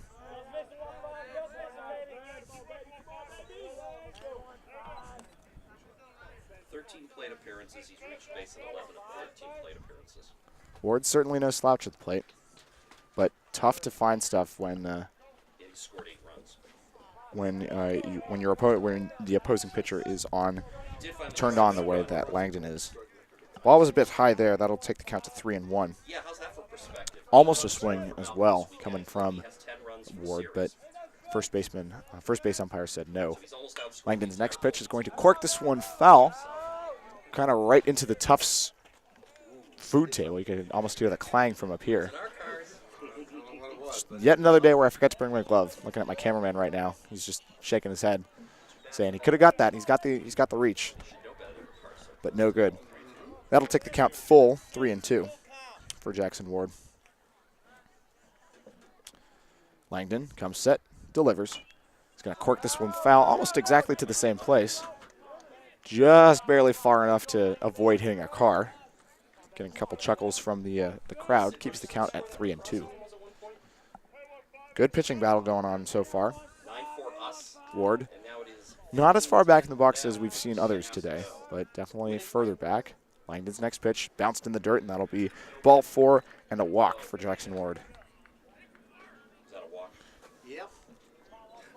0 for 1 on the day for Jackson Ward, who, as we said earlier, no slouch in the offensive Third department. baseman, number 22, Tommy McGee. His 3rd walk of the year so far. Not quite as much plate discipline as the Jumbos, but hard to beat with John Casey at the helm, as we've mentioned. Langdon's first pitch is going to be buzz in there for a strike. 0-1 the count. It's going to be a long one of the longer games, definitely. Still only 7 innings as the second game of a doubleheader. But the innings have been dragging by just a touch. Second pitch to McGee from Langdon. Tommy McGee is going to get by him for a strike 2. Langdon comes set in the stretch. He kicks, delivers. Bit low there on his fastball. 1-2 the count. McGee, one of the few bright spots so far on the Colby offensive side, had a double in the second inning, which broke up the no-hitter that Langdon was working with at that time. Langdon's pitch is going to have a weird sort of armed pitch. I don't even know how to describe that swing, but it was just arms only and nothing else. But hey, if it ain't broke, don't fix it. So that'll find its way out into center field, and a clean base hit will put the Colby Mules in another good position. As Ben Coleman, the left fielder, steps in. The left fielder, number 45, Ben Coleman. Coleman's only other plate appearance so far was grounded to second base to end the second inning. That was after McGee had his double, but was immediately stranded by Coleman's ground out.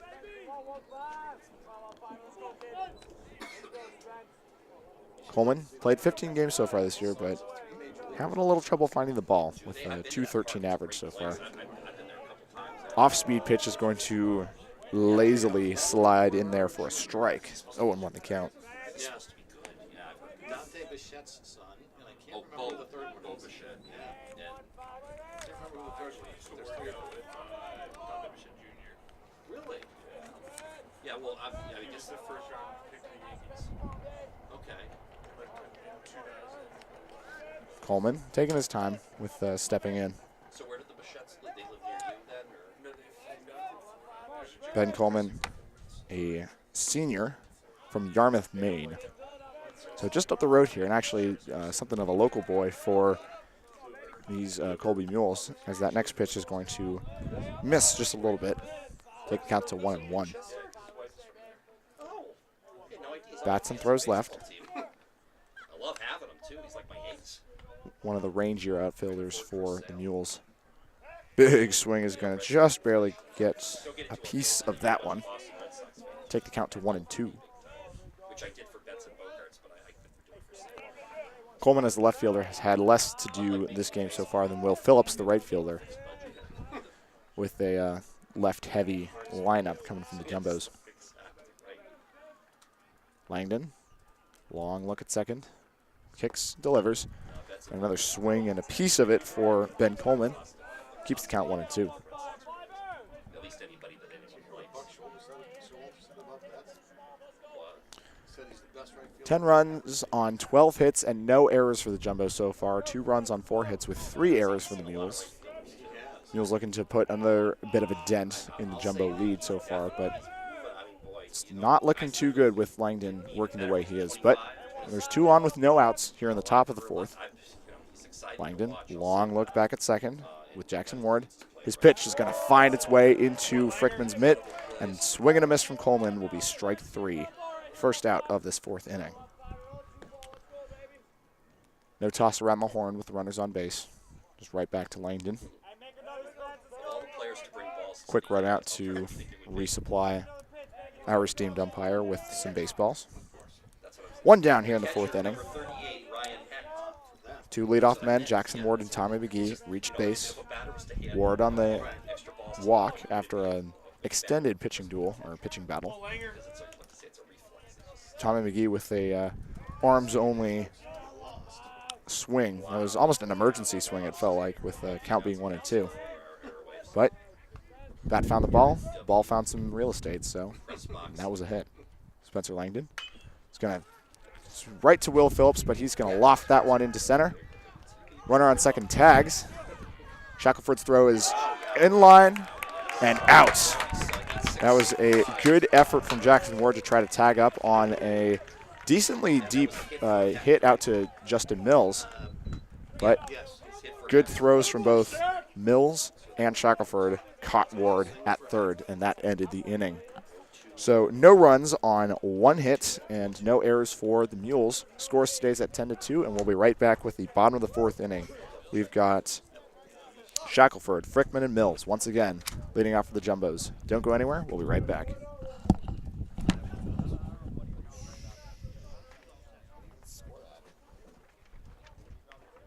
Oh, he must have caught it. I'm sorry. It wasn't. I bet was it caught it in F8, yeah. F8. F8. I'm sorry. F8 and then a ding. And then 865 on the out. Yep.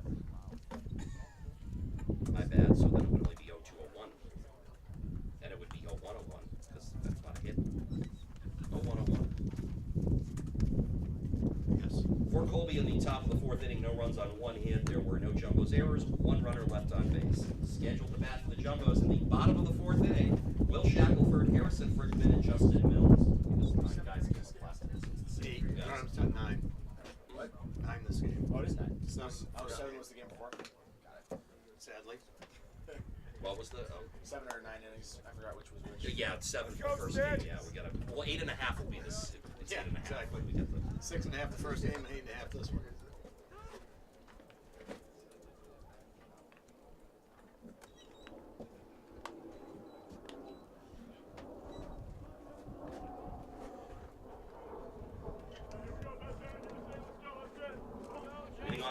Jumbos in the bottom of the fourth inning. The shortstop, number 1, Will Shackelford.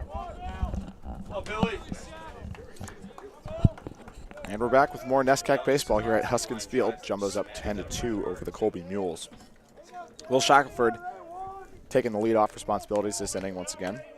Shackelford 2 for 2 on the day so far, single and a double. Scored both times. His first pitch swing is going to smack this one to right field, or excuse me, right center field. But a nice long-ranging play from the center fielder, Matt Trevoloni, is going to track that down and be the first out of this bottom of the fourth inning. Trevoloni's really displayed his ranginess so far. He had a good track down earlier this game. Can't quite looking for that earlier. And has displayed his arm as well, keeping runners from scoring when they could have otherwise. Harrison Frickman, the catcher, steps in. He's 1 for 1 on the day. First pitch from E2 is going to fall in there for a strike, 1-0, or excuse me, 0-1 the count. Here's the surprise. Oh, brownies. Single and stranded on third in the first inning. E2's next pitch, off speed and very high, even the count at 1-1. A hit by pitch right on the knuckles, as we can recall from last inning. He was trying to bunt, trying to get Shackelford over, but nothing doing. E2's next pitch, going to be tipped foul down the third base line, bringing the count to 1-2.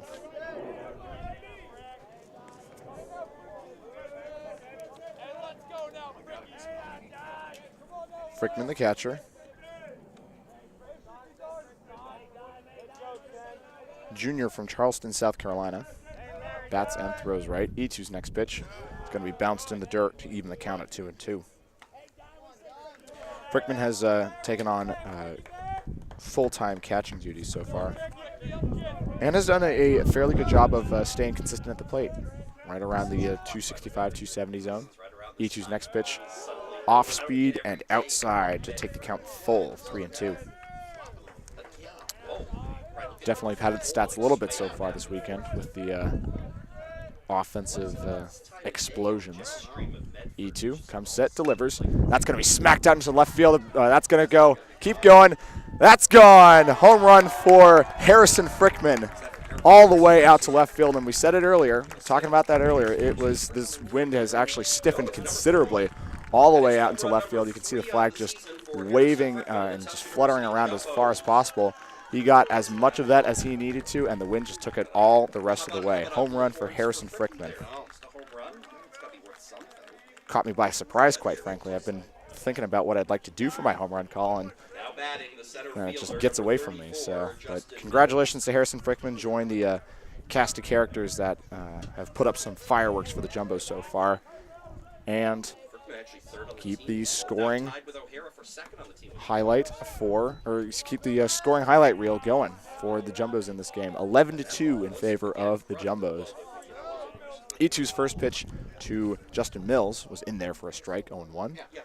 Looking to pick up the tempo a little bit, but bounces his next offering in the dirt, 1-1 the count. Justin Mills, the center fielder, took a sacrifice bunt in the third inning, which actually ended up working out as both of the runners he sacrificed over ended up scoring. Spits on that next offering, though, takes the count to 2-1.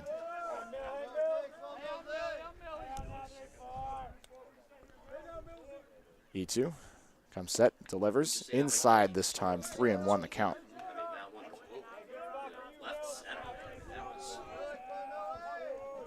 3-1 the count, still only one away here in the bottom of the fourth.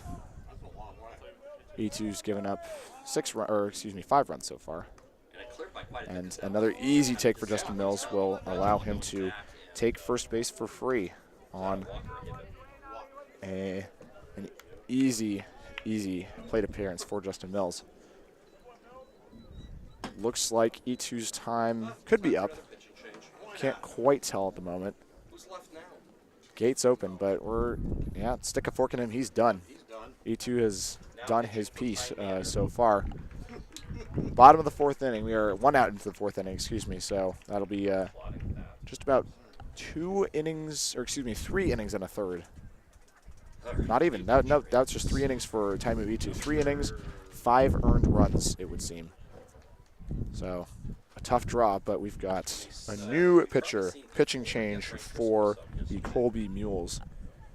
Looks to be number 27, Frank Driscoll, stepping in. We'll let him warm up and get right back to you with more NESCAC baseball. Don't go anywhere.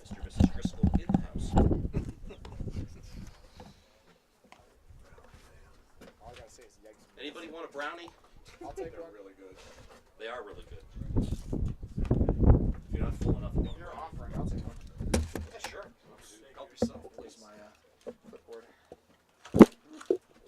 Nice save. I'm the absolute king at that. It's like I'll knock stuff over, but before anything bad happens, I'll save it. And I say that only after I've done it. So Yeah, I jinx really. myself.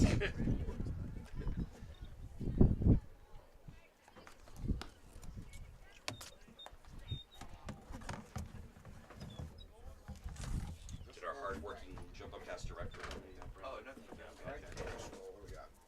408, 1-0, 7 appearances, 2 saves. If you have all those Colby pitching stats in front of you, you can just look at each one, and they're all pretty horrendous. Yeah. I mean, they look like area codes. Those aren't ERAs. That's. I haven't heard that one before. That's great. You know, I must have heard it from someone baseball. I've heard announcer. batting averages, shoe size, and like Oh, all yeah. that other stuff. But I've never heard that one before. 6'4", 8'5". Well, you know, of course, we live in the 617 area code, so you use that as the kind of the base to, anything higher than that. That's, You gotta take the Tufts Yeah, I'm line 6'5". score. Oh, I just realized that. That's Take the inning by inning run count, call it after the game, and see what number it is. you said you wanted to stay in the Boston area after you graduated? Because you're you're a West Coast guy, right? area, yeah. Yeah. Good for you. I just got the treat of these three. A little, but you have to be to live here. The second baseman, number 12, Elias Varinos. No. Elias Varinos, leading off for the Jumbos, or Racking up offenses. in the one hole for the Jumbos, is up now. Frank Driscoll, first pitch. Interesting stance so far, but he's going to attack the zone for a strike on his first offering. Varinos 0 for 3 on the day so far. The only Jumbo hitter without a clean hit. Definitely looking for something to add to this hit parade. Justin Mills took the walk, so he's on first right now. Ball too low is going to even the count at 1. Frank Driscoll. Driscoll, the pitcher, has a 4.08 ERA. One win, 2 saves, 7 appearances so far on the season. Comes set, and that's going to be in the dirt. And Mills is going to take off for second and be uncontested as Hecht could not come up with the ball. Clean steal of second for Justin Mills. He's not going to get a stolen base. No, he's not. Oh, no stolen base on that? Wild pitch. Been corrected by the booth behind me. That's a wild pitch. So kudos to Mills for capitalizing, but not for his base stealing ability. 2-1 the count for Varinos. Driscoll, long look back to second, but he comes set and delivers right back up the middle from Varinos, but that's going to be corralled by Jackson Ward, and a 4-3 putout to make it 2 outs in the bottom of the 4th.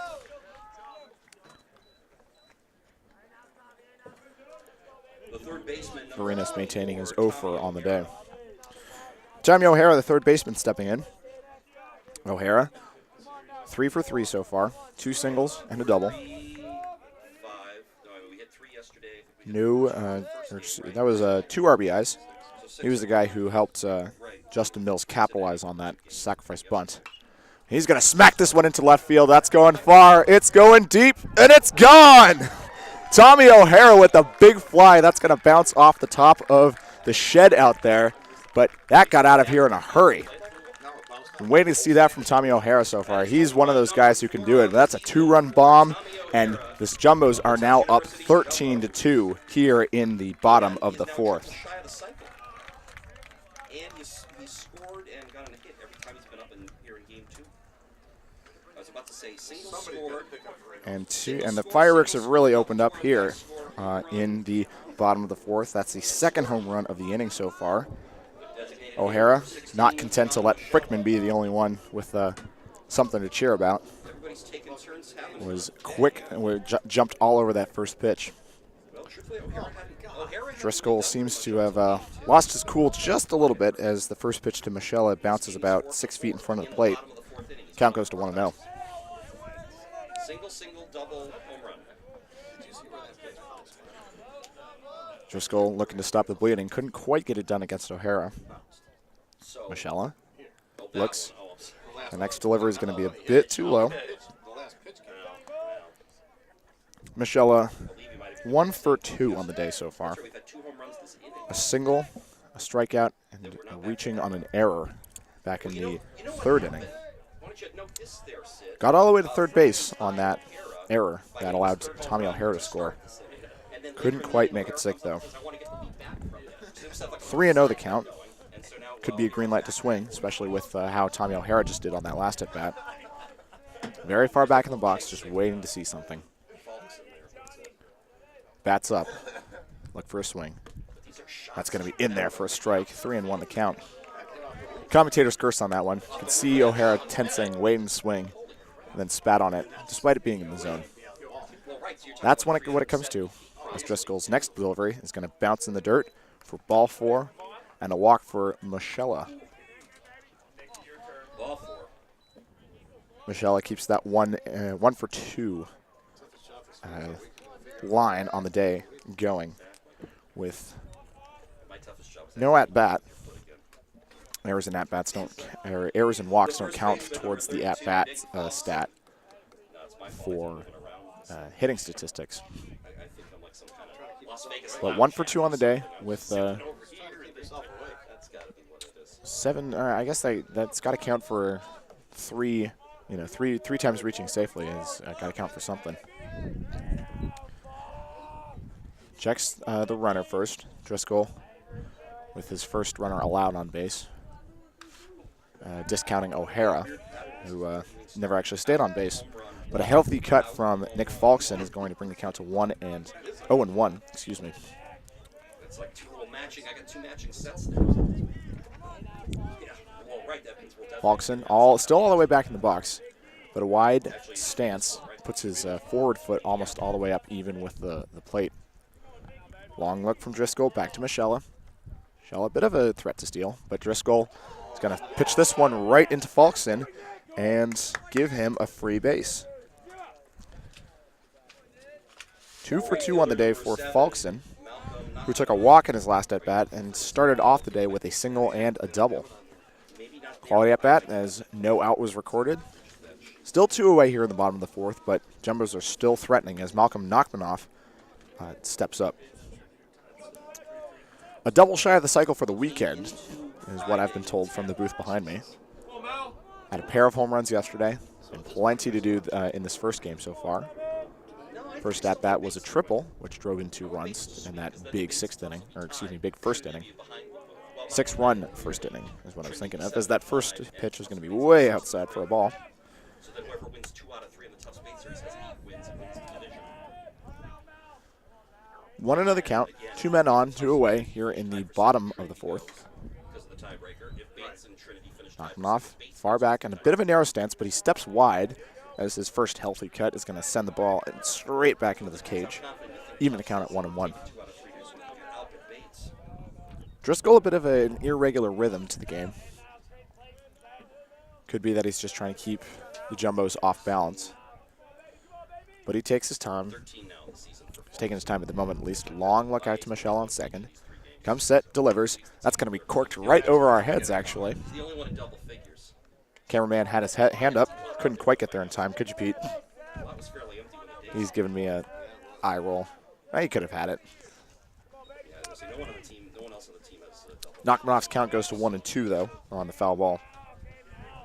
Has to protect the play on this one. It's tough when it gets to this because you get used to seeing one pitcher, and then by the time you get up next, there's a new one in. Just go long look, but he comes set and delivers. That's going to be smacked through in the air all the way into center field, a base hit. Michelle's going to round third. He's going to score. And I don't even want to know how to describe that throw from the center fielder, Matt Trevoloni, who until now has had a pretty good showing defensively in center field, but that spike, I'm going to call that a volleyball spike into the ground, definitely did not help anything. So clean hit from Malcolm Nachmanoff will score Michelle from second and advance Falkson out to that same place. 14-2 in favor of the Jumbos on that single. Nachmanoff keeping it up though. Now 3 for 4 on the day as Santos Ocampo steps in. Driscoll's first offering will be outside for a ball. 1-0 the count. Santos Ocampo started off well. RBI double in the first, came around eventually to score. But a tough draw so far. Grounded out with the bases loaded in the third and ended the inning with a ground out to second in the second. Strike one for Santos Ocampo. Driscoll's got the stuff. He knows how to get it in there. But it's tough because the Jumbos are jumping over anything even close to the zone right now. Santos Ocampo just waiting to get to the range and see something that he likes here. Falkson on second. Driscoll. And his next pitch is outside again for a ball. 2-1. Driscoll showing a little bit of his tendency to flare towards his left side. It's a bit of too much of a whip with his wrist. Trends the ball outside for right-handed hitters and inside for left-handed hitters. Been a slew of right-handed hitters who have capitalized on that, both from clean hits out into the outfield in the case of Nachmanoff, and on balls and hit by pitches. Yeah. By the way, Malcolm is bidding to try to score his 9th run of this, which would put him 1 behind Colby. So runs scored. Falkson took advantage. Got hit by a pitch, so a little bit of different erraticness. As Driscoll's next offering to Santos Ocampo is high. That'll bring the count to 3-1. Advantage of being a slightly shorter guy, showing its paces. You have to pitch to the guy. Strike zones change from batter to batter. This is Santos Ocampo is the last of the 5 straight batters who have batted in the first, second, third, and fourth innings. Driscoll taking his time. This is yet another 5-pitch at bat for Santos Ocampo, which is, as we said earlier, something that the Tufts coach John Casey really likes to see. Draw a lot of pitches out of the opposition and get deep into their bullpen early on, which they've done so far. 14 runs in 4 innings is nothing to sneeze at, and Colby Mules at the tail end of a 3-game series have to be hurting. Driscoll delivers. Santos Ocampo's going to pop that up immediately behind us. You can hear me craning my neck as I watched everything get going behind us.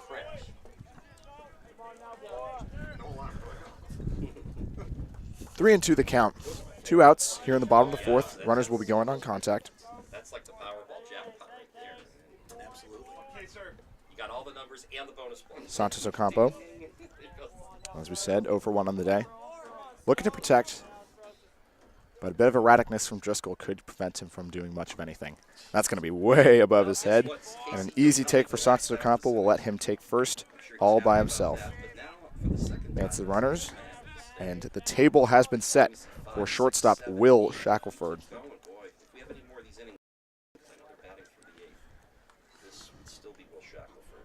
Shortstop number 1, Will Shackelford.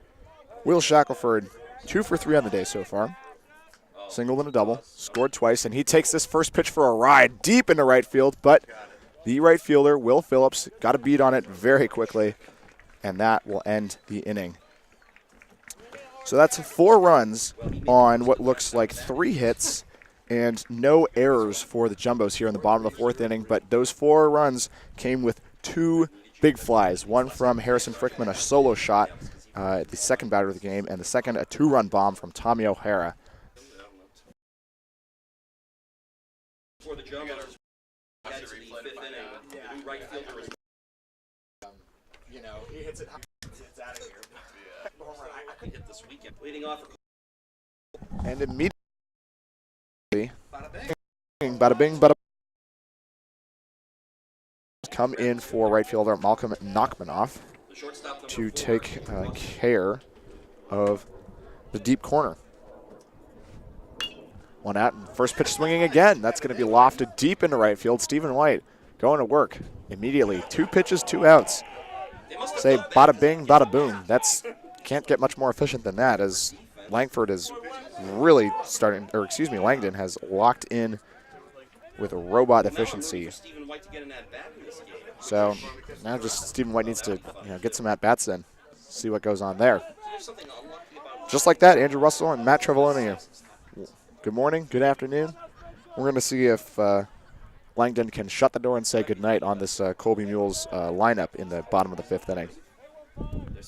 First pitch. It's going to be high, 1-0.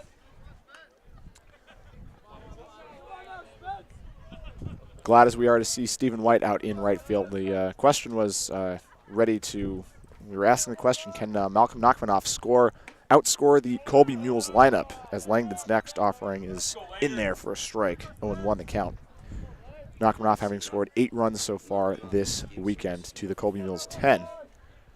John Casey seems to have put the kibosh on that question, though. Langdon's next pitch, a little bit low, just a tad low. Can almost see it across the knees, but our esteemed umpire has said no. It's ball. Brings the count to 2-1.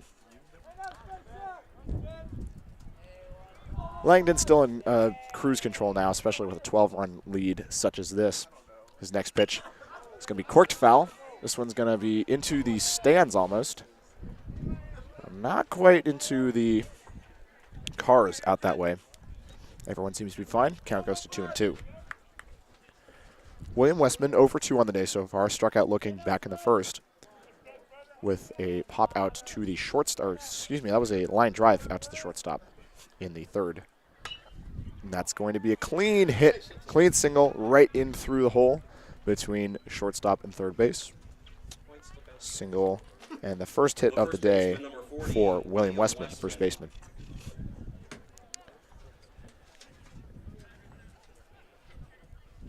Andrew Stirrup.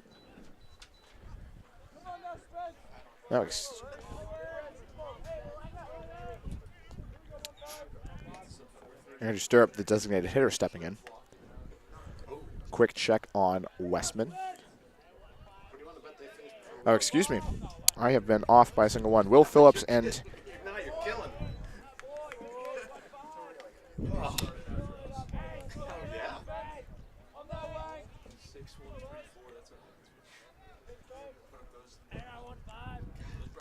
Langdon's next pitch. Going to be corked off to the backstop. 0-2 the count.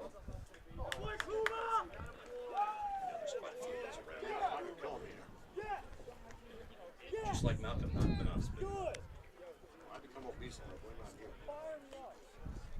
I've been off by a batter, it seems. William Westman is up right now, actually. Just cleaning up what needs to be done. Matt Treveloni was the one to take care of things in the earlier part of the inning. Big swing and a miss from Westman is going to finish things off, and Langdon slams the door. No runs on 1 hit and no errors for the Colby Mules here in the bottom of the 5th inning. Quickly taken care of. And Jumbo's still up 14-2 over the Colby Mules. So don't go anywhere. We'll be right back. In the bottom of the 5th inning, Harrison Frickman, Justin Mills, and Elias Varinos. So 9 for 11, 5 RBI, 3 home runs, 8 runs scored. The 3 home runs, a triple. The other hits were all singles. He was hit by 2 pitches and walked. Hit by 2 pitches? That's a career. So he had 13 plate appearances this weekend. He reached base 11 of the 13 times. 9 for 11 is actual average. 5 homers, 5 runs. It's like playing a video game. Yeah, it is. Yeah, It's just it is. insane numbers. There's your player of the week right there. Yeah. Submit that. Sorry, Millsy.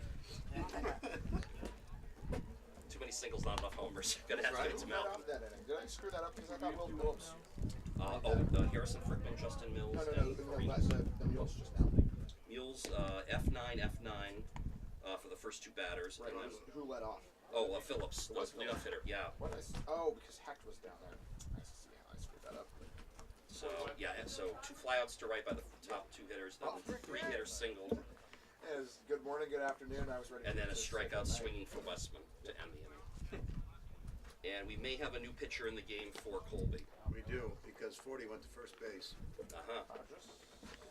No. Oh, no, he's been at first base. 40's been at first base in this game. Correct. You're thinking of the last game. It's okay. Oh, sorry. That's okay. They all run together. They are running together at this point. Ladies and gentlemen, your attention, please. Now pitching for Colby College, number 37, Daniel Schoenfeld.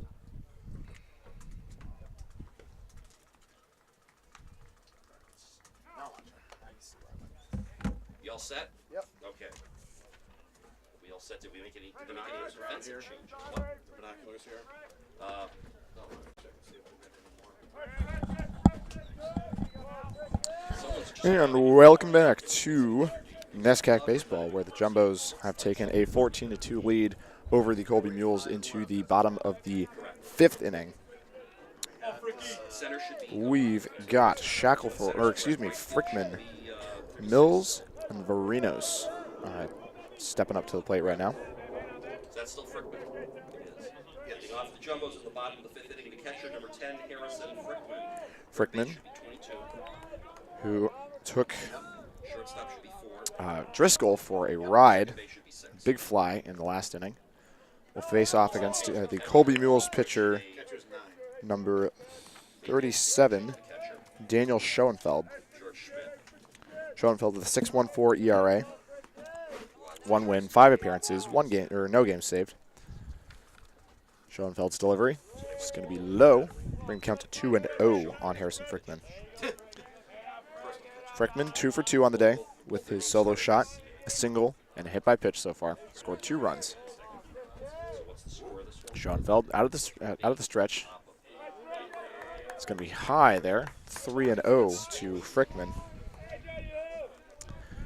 Sizing up for another walk here, but Frickman, I think, wants to keep things going. Frickman all the way back in the box. Good pitch from Schoenfeld there. Going to be in there for a strike. 3-1 the count. Frickman not willing to waste the energy on a swing for that one. Waiting on it, but he's all set for the next one. Schoenfeld comes set. Just a bit outside is going to be my verdict for that one, but our esteemed umpire appears to agree. Well, The center fielder, number 34, my assessment of our esteemed umpire's judgment. It's a ball and a leadoff runner for the Jumbos once again. Frickman keeps his good day going as the center fielder Justin Milles steps in. Probably staying in to play second base. Milles 2 for 2 on the day, or excuse me, 1 for 1 with a sacrifice, a walk, and a single. Low in the dirt is going to send the count to 1-0. Long day for the Mules here. Long day for the Jumbos too, quite frankly. Doubleheaders are always going to be a long day for just about anyone. That's going to be slapped on the ground right to the second baseman Ward. Shortstop is going to be just in time to get the 4-6-3 double play. That'll be Ward to Russell to Westman. Nice defensive effort from the Jumbos. 4-6-3 for Justin Milles. Put a little bit of a damper on that, but he can't be too sad.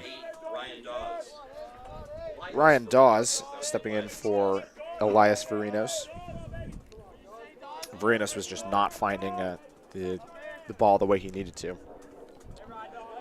His day will end with an 0 for 4. Despite the offensive outpouring, did not quite reach around to Varinos. Driscoll's first offering is going to be in the dirt again. 1-0 the count.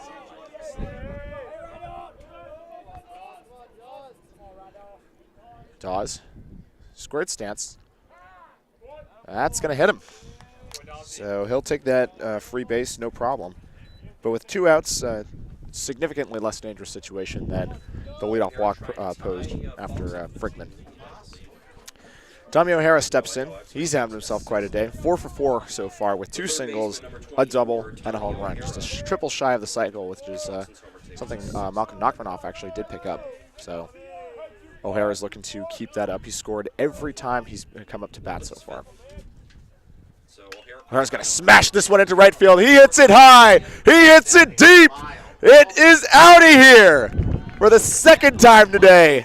O'Hara has gone deep, this time to right field. No problem against the crosswind at all.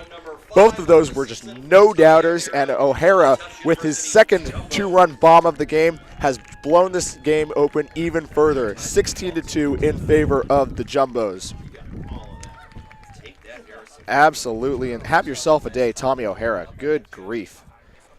5 for 5, 2 home runs, 2 singles, 2 doubles, or excuse me, 1 double with the 2 singles, but that's just a day. You can't get 4 RBIs so far on the day for O'Hara, so no worries about the number of outs. Things are just coming up O'Hara for now. 16-2 in favor of the Jumbos. So, home runs number 4 and 5. That was the longest home run we've seen. No question. That was just. And the Schoenfeld seventh run hit by the Jumbos. offering to the pinch hitter now. Pinch hitter in for the Jumbos. Looks to be JP Knight. So Knockmanoff's had 3, O'Hara's had 2, Falkson's had 1, and Dawes. JP Knight far back in the box. Looked ready to go for that, but bounced in front of him. That'll even the count 1-1. And that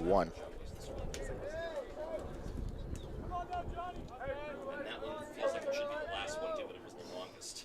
That's like sort of the exclamation point on it. Schoenfeld just kind of looking to get out of the inning at this point. JP Knight hasn't seen as much action as the others recently. He's going to take a big swing and a miss. Count will go to 1-2. Speaking of Sunday, I hope the Jumbos can save a few of these runs for tomorrow. Dartmouth actually has a slightly better pitching staff than these guys do. JP Knight, long look. Schoenfeld's delivery will be swung on and missed. Strike 3, and that'll end the inning. But Tommy O'Hara goes yard once again with a 2-run bomb, this time to right field. And it's he's got his he's locked in on the Colby Mules pitching staff. So we've got more Colby Mules coming up. Andrew Stirrup, Jackson Ward, and Tommy McGee for the top of the 6th inning. So don't go anywhere. We'll be right back. We have a new second baseman. That should be Dawes. Better that time. Yeah, That was a good call. It sounded Thank you.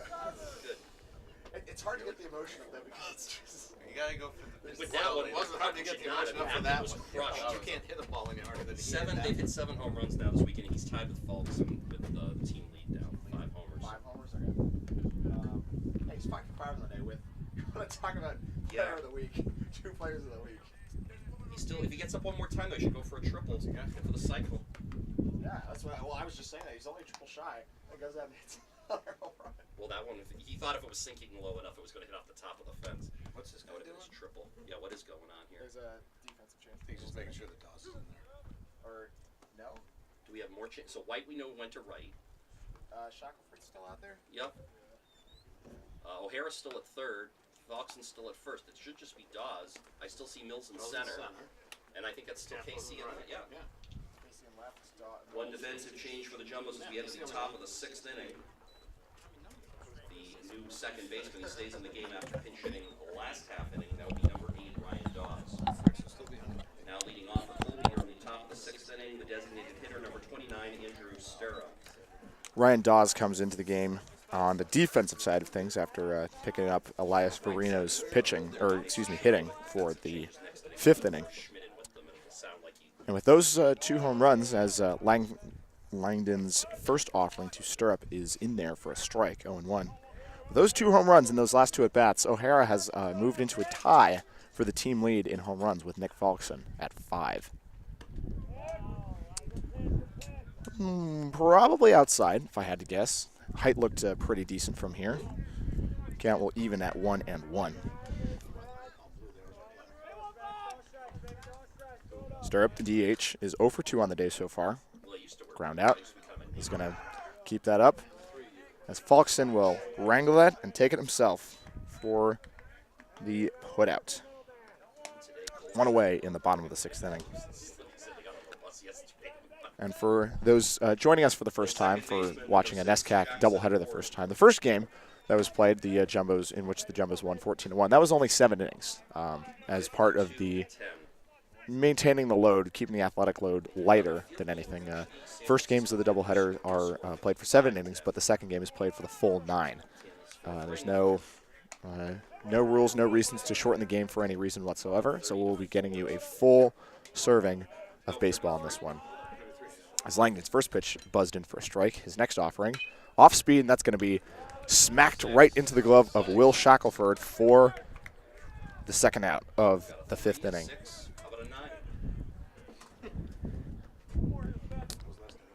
Got the 3 put out, got the 6 put out.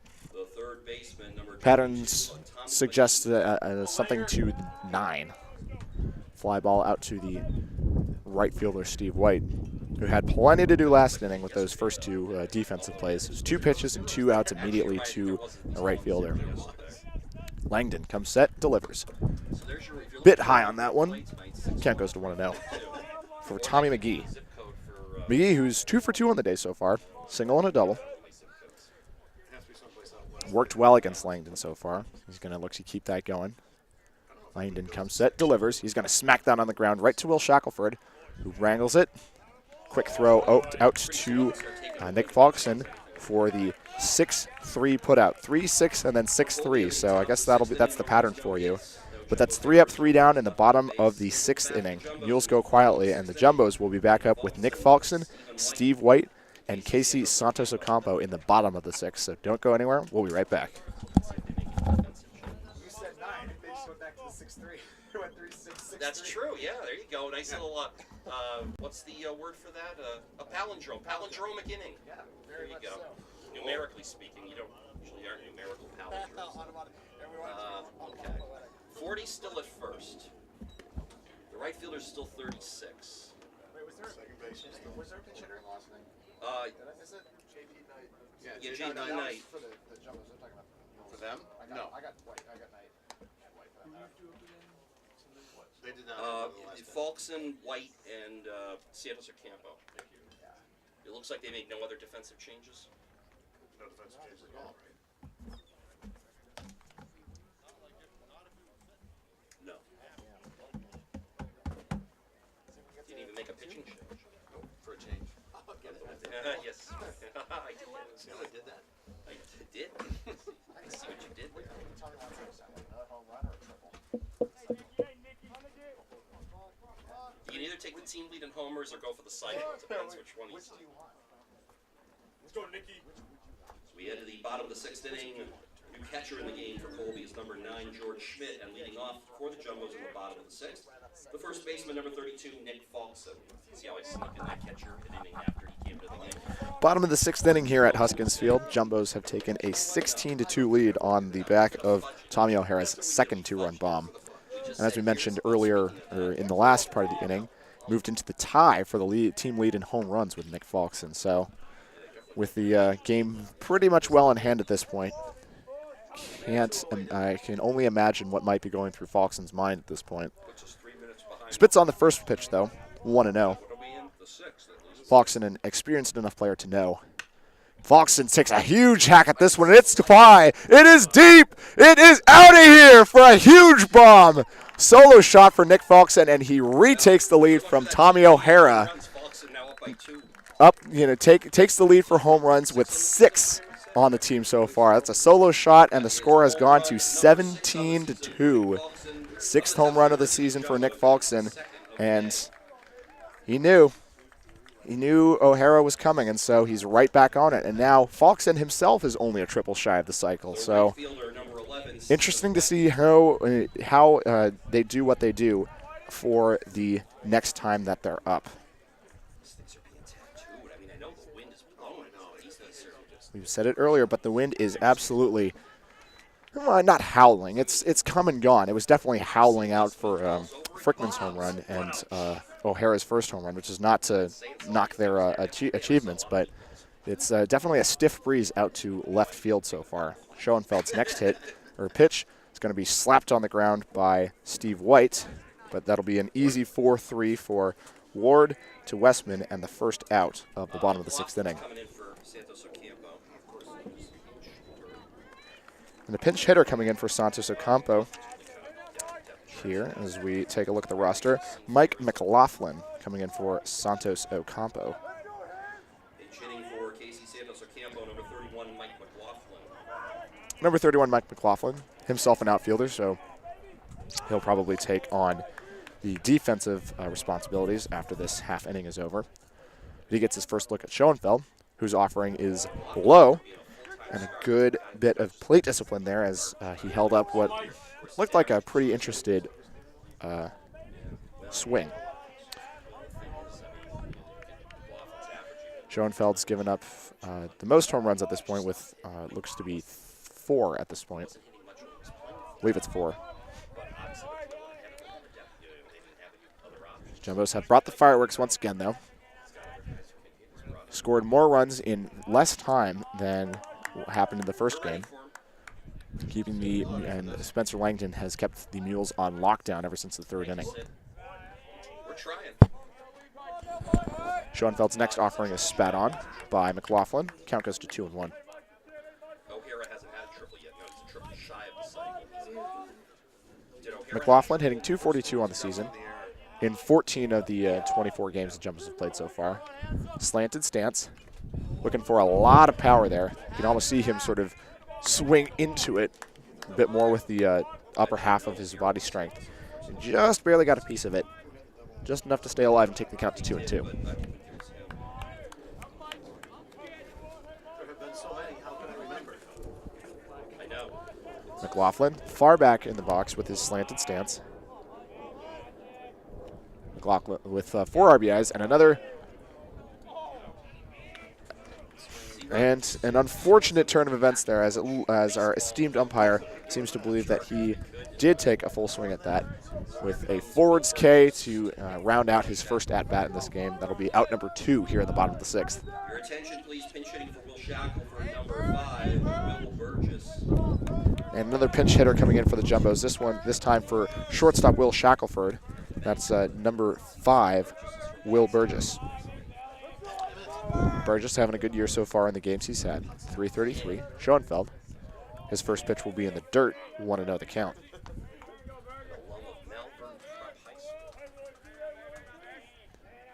Burgess known as Burger around here. Looking for, when it comes to cheering for a teammate, as the next hit is slapped foul, kind of off his foot it looks like as he takes a quick limp. 1-1 the count.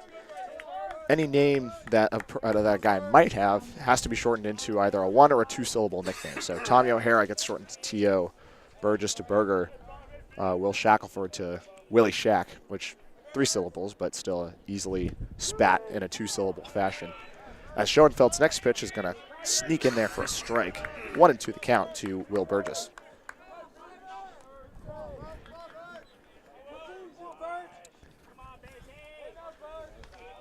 Lots of variations on the nicknames. Will, Willie, Burge, Burger, Burgie. And that one drops in for a strike once again, and our esteemed umpire gets to practice his little chainsaw pump for a backwards K strikeout. But no, but the Mules can't yet escape damage as Nick Falkson takes Schoenfeld deep to lead off the inning. So that's 1 run on 1 hit with no errors and no men left on base for the Mules. So 17-2 in favor of the Jumbos. Don't go anywhere. We'll be right back with the top of the 7th inning. For the Tufts University Jumbos, 17 runs, 17 hits, no errors, 8 runners left on base. For the Colby College Mules, 2 runs, 5 hits, 3 errors, and 5 runners left on base. Scheduled to bat for Colby in the top of the 7th inning, Ben Coleman, George Schmidt, and Will Phillips. Okay, we got defensive changes. Dawes is going to short. Dawes to short, okay. And Knight, let's see, he's nothing. Burgess Burgess to second. goes to second. Burgess to second. He was hitting for Shackelford. And McLaughlin to left. And McLaughlin to left, 31. And Knight was pitching for the DH, got it. Correct. We'll just say Dawes to short, Burgess to second, and Knight to McLaughlin to McLaughlin left. to left. Knight remains at the DH spot. Yeah, we still have Langdon on. Defensive changes for the Jumbos as we head to the top of the 7th inning. Staying in the game after pinch hitting, now playing at second base, number 5, Will Burgess, moving from second base. Check that, staying in the game after pinch hitting, now playing at shortstop, number 8, Ryan Dawes. And also staying in the game after pinch hitting to play left field, number 31, Mike McLaughlin. Oh, I checked Well, in. I was literally saying on the broadcast that Does it, you and know, then he was Tommy playing second. O'Hara just tied the team league, so you know what Nick Balkson's I got him in the right Yeah, position. He was just in the game playing second. immediately. Oh, okay. I'm so proud of you. Oh, you're right. It was Coming into the top of the 7th inning for the Jumbos, a few defensive changes. Mike McLaughlin, who pinch hit for Casey Santos Ocampo, is out in left field. Langford's first pitch to Pinch hit for the line. Coleman is in there, or not in there, for a ball.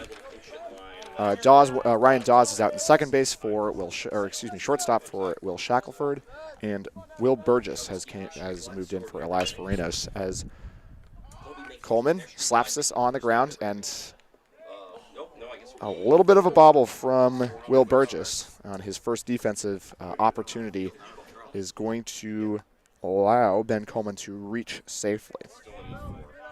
E4 for those of you keeping score at home. First error on the night on the Jumbos. 17 runs, 17 hits, 1 error. Catcher Ryan Hecht,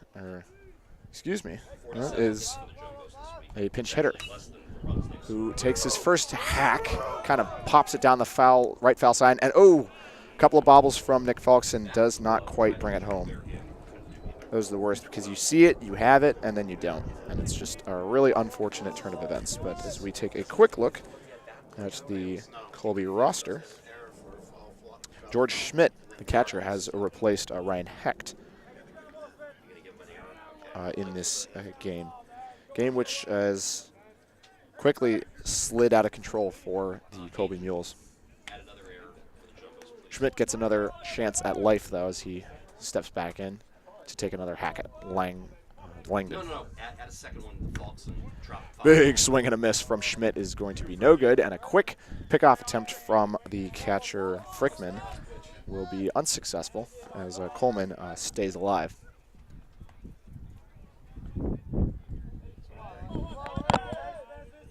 Langdon out of the stretch. This one gets smacked right to the second baseman, Will Burgess, who makes good on the attempt and brings around the first out of the top of the 7th inning. One away. The right fielder, number 36, Will Phillips.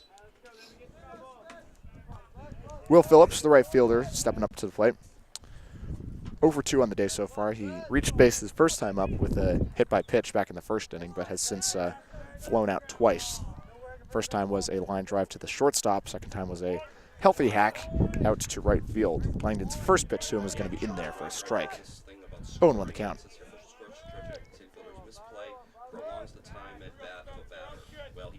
Langdon, still in the stretch, delivers. A little off-speed taste is going to miss, even the count at 1-1. Why is it that a lot of times I see scorers not want to call that an error? Will Phillips, Do they figure, well, we'll let the at-bat play on squared up stance in the back of the box. Langdon, it's going to be high this time, 2-1. I'm not scoring that as an error. To believe it is an error. And this is one of those tougher games. It's a gorgeous day, but you can sort of feel the sun starting to come down a little bit. Long game. You still have just about a third of everything left to go. Jumbos have the game well in hand, and as Phillips sort of fists this one right into left field, but that's going to become under McLaughlin, who makes the easy play for the F7 and 2 outs here in the top of the 7th inning. Andrew Russell, the shortstop, stepping in. He's scored one of the 2 runs for the Mules so far this game. Ryan Hecht walked, and Andrew Russell singled to put themselves in a good position, while Matt Trevoloni, the center fielder, had a big double to score them both and get the Mules on the board in the 3rd. Well, no, I think the way I've always Langdon's first pitch is going to be high and outside, a ball, 1-0. And this is, as we were saying just about the fatigue, it's definitely weighing a bit more on Langdon, who's been in this game the entire time. Done a good job so far. Limited the Mules to only 2 runs, as this one smacked right into center field and easily tracked by the center fielder, Justin Mills. So no runs on no hits and 1 error. 1 man left on base for the Mules in the top of the 7th inning. Score remains at 17-2 in favor of the Jumbos. So we'll be back with the bottom of the 7th inning with Harrison Frickman, Justin Mills, and Ryan Dawes coming up. So don't go anywhere. We'll be right back. Jumbos in the bottom of the 7th inning. Harrison Frickman, Justin Mills, and Ryan Dawes. You're gonna have Dave after Frickman. Okay. Are we? Who's in for Frickman? It's gonna be It Dave. will be Ryan Day about to pinch hit. It hasn't happened yet, but no, Mills. There were 2 errors that inning. The drop foul ball by Foxen. Yeah, so batting second inning is Mills, then Dawes. And I'm sure he'll stay. And we're making some changes because I see the coaches talking and number 6 is on the mound. Is that their only change is the question. 12 is at first base. It's not their only change. Son of a bitch. Okay. So 12 is not in this game. He will now be in the game. He is at first base.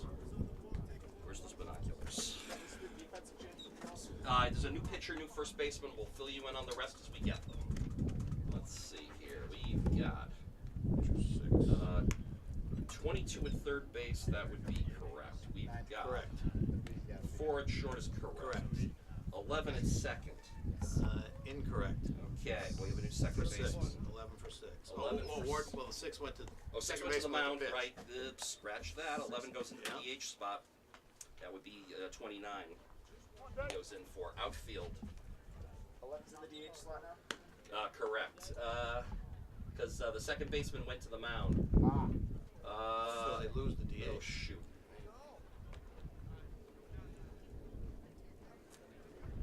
Let's get all these changes in. 20 is in right field now. And I haven't had a chance to get to the other fielders yet. There are a bunch of defensive changes for Colby here in the bottom of the 7th inning. What I can tell you right now is that the new pitcher in the game for the Mules is number 6, Jackson Ward.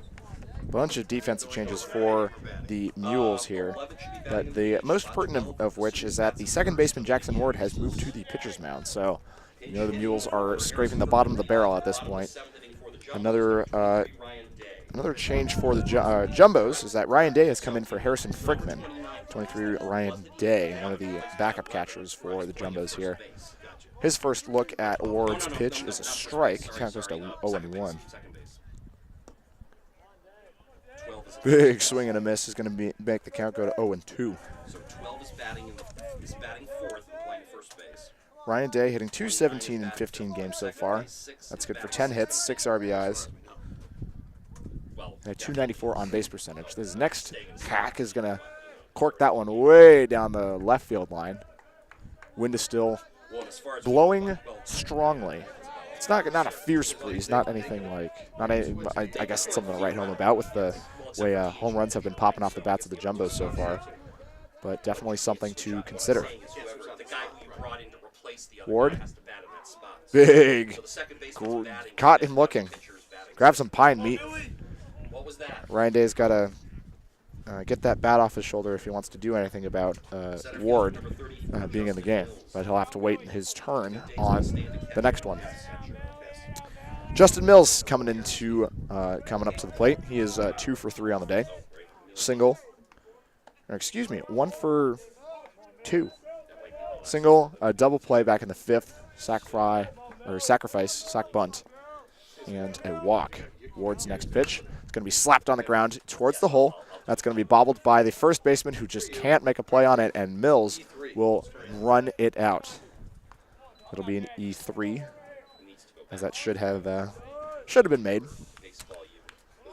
That's one of the Mules' defensive changes. Take a quick look in there for you to get a name in. That was Tyler Mulberry.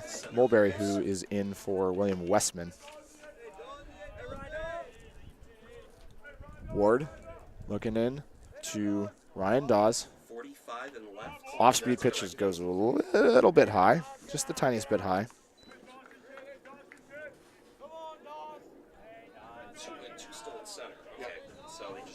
Dawes.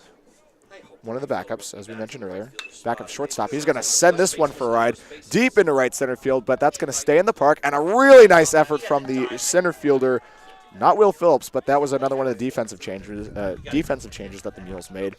Going to be about a designer single, though, as the right fielder, or excuse me, not Will Phillips is the right fielder. That was Matt Trevoloni, the center fielder, putting on his defensive show as per usual. Couldn't quite get there in time, as we said, designer single.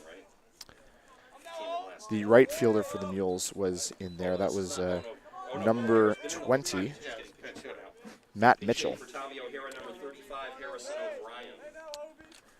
Matt Mitchell, the right fielder who was there to back up his center fielder, Trevoloni.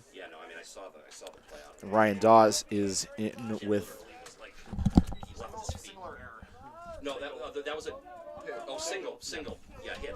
So single for that on Ryan Dawes. Not discounting reward. Would have rewarded Trevoloni, or we are rewarding Trevoloni for his defensive effort by not calling that an error. So clean single for Dawes.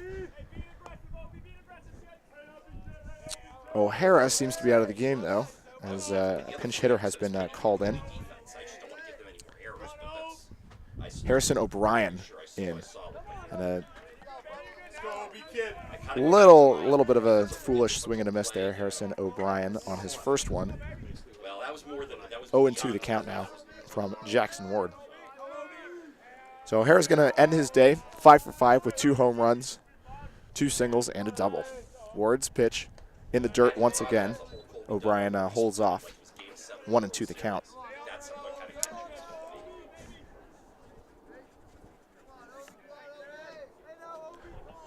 Ward not really paying much attention to the runners right now. He's staying in the stretch just to keep him honest, but a good hold on that one. Didn't go.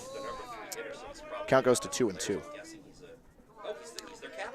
They're looking a little foolish on those first pitches. He's ready to make amends. Ward, with his laser focus in on the batter, stays locked in. A couple of shakes on Schmidt. Steps off the rubber to reset, take stock of the situation. 2-2 the count, 1 away here in the bottom of the 7th. 2 men on. Mills on second after reaching on the error. Ward's pitch. It's going to hit to Harrison O'Brien. Ward had him on the ropes for sure, just a bit earlier, but he is not he's not primarily a pitcher, as he spent the first 6 innings of the game in as a second baseman. So a little bit too much, a little bit too erratic right now as JP Knight comes up for his second time around. JP Knight struck out swinging in his first at bat. Came in for John Michella in his first back in the 5th, excuse me. Another aborted swing went a little too far there. Home plate umpire was able to make that call himself.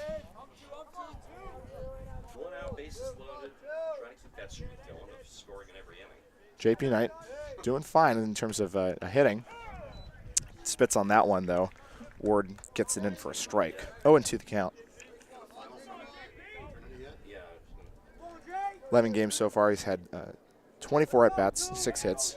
So a little bit of a tougher time finding the ball in with everything. But with the game well in hand, no reason not to check things out.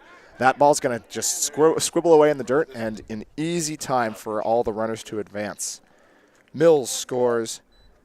Dawes heads to second, and Dawes heads to third, and O'Brien out to second. Score moves out to 18-2 in favor of the Jumbos.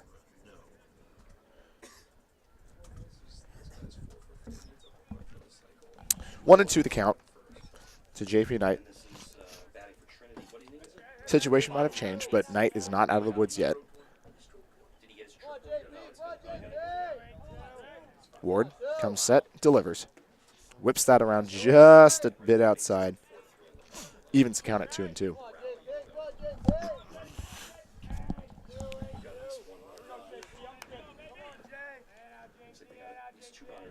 Number 2. 2-2 on the count. 2 men on. Big swing and a miss is going to sit his ass down once again. 2 outs. 2 away here in the bottom of the 7th. Unfortunate day so far for JP Knight, but at least he's swinging. At least he's going for it. Baseman number 32. Be worse if his bat had not come off the shoulder. Absolutely. And he was pulling the pitches out, too. Not so much on his first at-bat, but there were either 5 or 6 pitches coming in out of that second at-bat from Jackson Ward. Nick Falkson steps up. His slanted bat approach. Ward's first offering is going to be high. Falkson with the solo shot in the last inning, discussing how he wanted to retake the team lead in home runs from his teammate Tommy O'Hara. Has another opportunity to jump out on that, but I think he'd much rather just get the run scored. He's going to smash that one down the left field line foul, though. Just a little bit out a little bit too early. That'll even the count at 1-1. Falkson on the day so far is 3 for 3. Single, double, home run, hit by pitch, and a walk. So full 1,000 on the on-base percentage. Falkson, far back in the box. Ward looked like he was ready to come set, but he's taking his time. No reason not to. He's got a certain amount of work to get done between now and when he gets to go home. When Ward's got a certain amount of work to do between now and when he goes home to Maine. So might as well make the work as enjoyable as possible. And a nice fastball, too. Just must have been inside, would be my guess. Falkson just sort of watched it go by. Not at all happy with that one.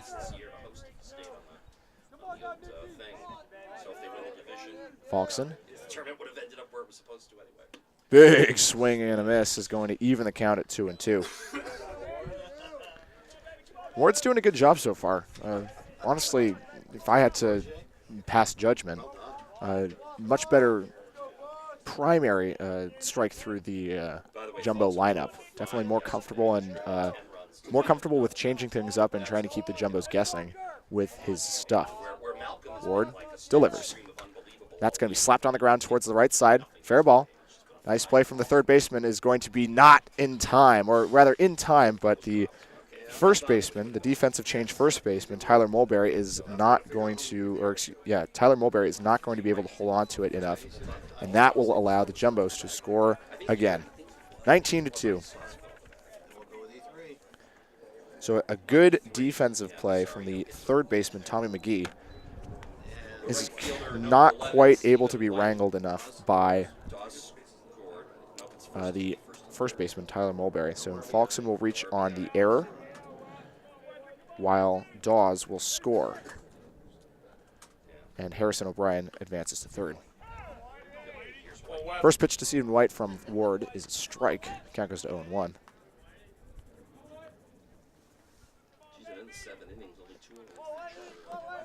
Ward found his rhythm right now. These 2 runs that he's given up so far have really not actually been entirely his fault. He's only given up the 1 hit so far. 2 errors have contributed to half the base runners so far, and he's hit 1 other. So his defense is letting him down just a touch as the second pitch to White as another strike. Quick 0-2. Ward certainly has looked the most comfortable so far, ready to keep things the way he wants them. Bit high on that one, but as we've discussed before, it's what you need to do when your count is 0-2, and the batter's looking for anything even close to the plate for protection. Ward, absolutely no care in the world about the runners as his next pitch is off speed and fisted toward the third baseman, Tommy McGee, who bobbles it and does not have a play at all. And yet another defensive error lets down Jackson Ward, the pitcher. O'Brien comes in to score easily on as runners were going on contact, and Falkson advances to second with no play. The 6th error on the evening for the Mules. And that has been absolutely killing Jackson Ward so far. Playable balls, but just not the execution that's needed for getting out of this inning. 20-2 in favor of the Jumbos. Ward's next pitch is going to be slingshotted in there for a strike, even the count at 1-1. Mike McLaughlin, hearing the calls of Handsome Mike, What they did, they drove down when the game struck started, out they got swinging there. on his first time around. Right, that makes sense. I mean, Hasn't seen Ward yet, so he's leaning far back in the box. He's going to smack this one into right field. It's going to get knocked down just in front of the warning track, and that'll be the end of this 7th inning. F9 for those keeping score at home. But 3 runs on 1 hit and 3 errors, it looks like. 1 run on 1 hit and 3 errors with 2 men left on base for the Jumbos here in the 7th inning. They've taken even more out of the Mules here in this second game of the doubleheader. It is now 20-2 in favor of the Jumbos. We'll be right back with the 8th inning. Don't go anywhere. 3-1, 3-2. For the Jumbos in the bottom of the 7th inning, they scored 3 runs on 1 hit. There were 3 Colby errors, 2 runners left on base. Scheduled to bat for Colby in the top of the 8th inning, Matt Trevoloni, Tyler Mulberry, and Jack Mangold, we think. Tears for Tommy O'Hara getting taken out. 35 is in the third. Correct. Yeah, it's not that Tommy O'Hara got taken out. I wanted to see I him know. respond to Nick. Is that the only defensive change? Just it should just be. I believe so. Oh, I'm sorry. Day's behind the plate. Oh, yeah. Day should be catching, Right. and that should be it. And then so. And I think we have a new pitcher, 19. New pitcher for the Jumbos, 19. Defensive changes for the Jumbos as we head to the top of the 8th inning, staying in the game after pinch hitting, and now behind the plate, number 23, Ryan Day. Remaining in the game after pinch hitting and now at third base, number 35, Harrison O'Brien. And the new pitcher for the Jumbos on the mound, number 19, Kevin Galasso. It's the new pitcher on the mound. A few changes for the Jumbos here. Ryan Day steps in behind the plate for Harrison Frickman. Harrison O'Brien comes in for Tommy O'Hara out at third, and a new pitcher, Kevin Galasso, recently honored as one of the most tenacious athletes in his career as a Jumbo. Diagnosed with leukemia early on, but kept trucking. A real story of perseverance and just grit. Highly recommend anyone listening to go check it out, because he's someone to look up to. Absolutely. Going to work as a financial advisor for a biomedical startup. So just all of this after Hodgkin's lymphoma. So absolutely nuts what a guy can do. He's coming in with a healthy 18-run lead, though. His first pitch into Matt Trevoloni is going to be in there for a strike. 0-1 the count. Trevoloni, the lone bright spot of offensive firepower, as he had a 2-run double back in the third. That's going to be popped straight up.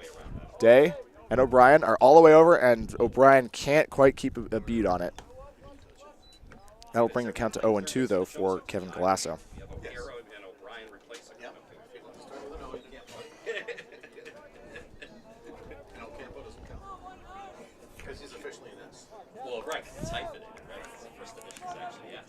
Kevin Galasso with a 4.12 ERA. He has appeared in 9 games with a 1-1 record and 1 save. Not a save situation right now so much as just an opportunity to get some more exposure to a team that is not Tufts. So that fastball's just going to miss a little bit. Not quite sure where. But that'll bring the count to 1-2.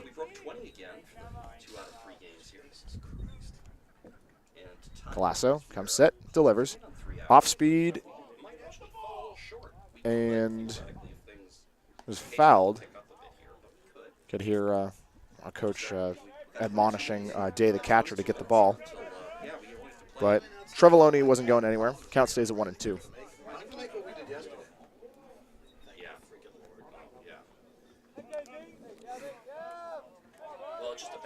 Galasso comes set, delivers. That's going to be a bit high this time. Count evens at 2-2.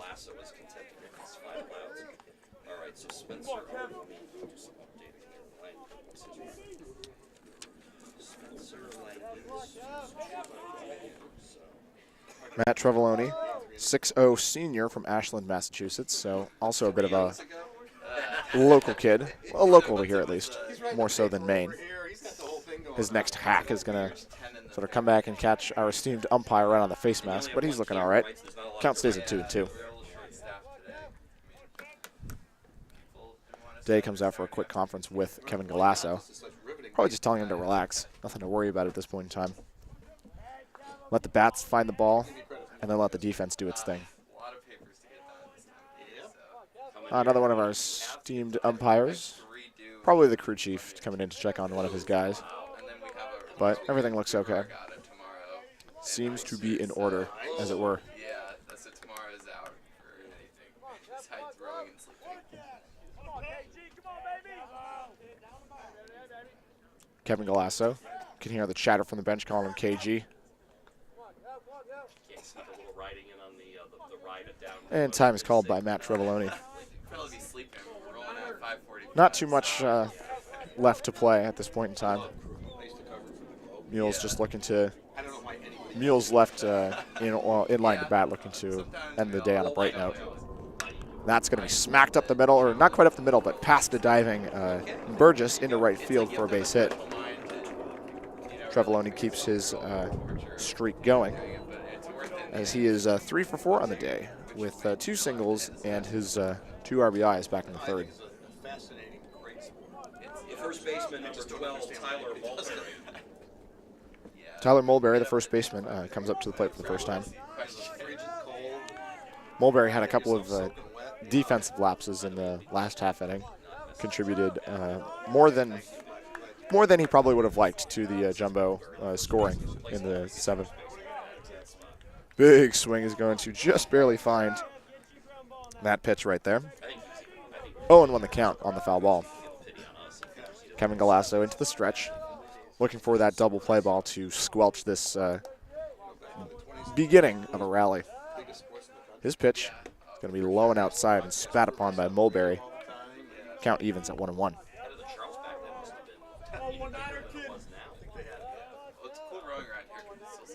Mulberry, a junior from Middletown, Connecticut. Backyard of Wesleyan, as it were. He's gone to Maine for college. Kevin Galasso's next offering is going to be low and outside, or 2-1.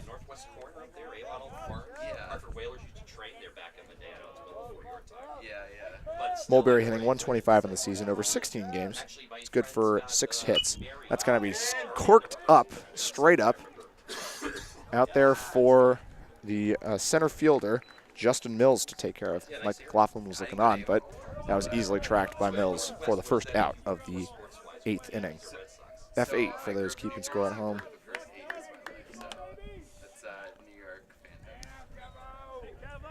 Second baseman, number 11, Jack Mangold. I mean, this year, you know, the Sox are just taking off. Jack Mangold, the second baseman, coming in. A little bit of a change around with some things, as Kevin Galasso's first offering doing it's in there for a strike.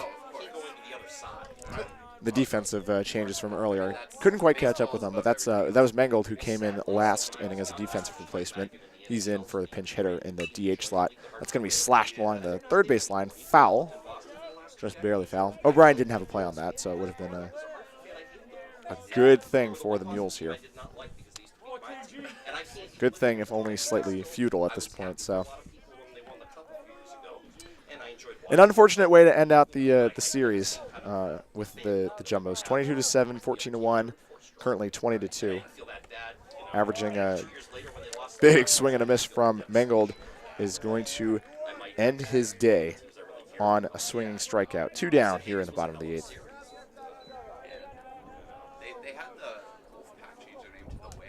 Kevin Galasso just still in position. Jackson Ward.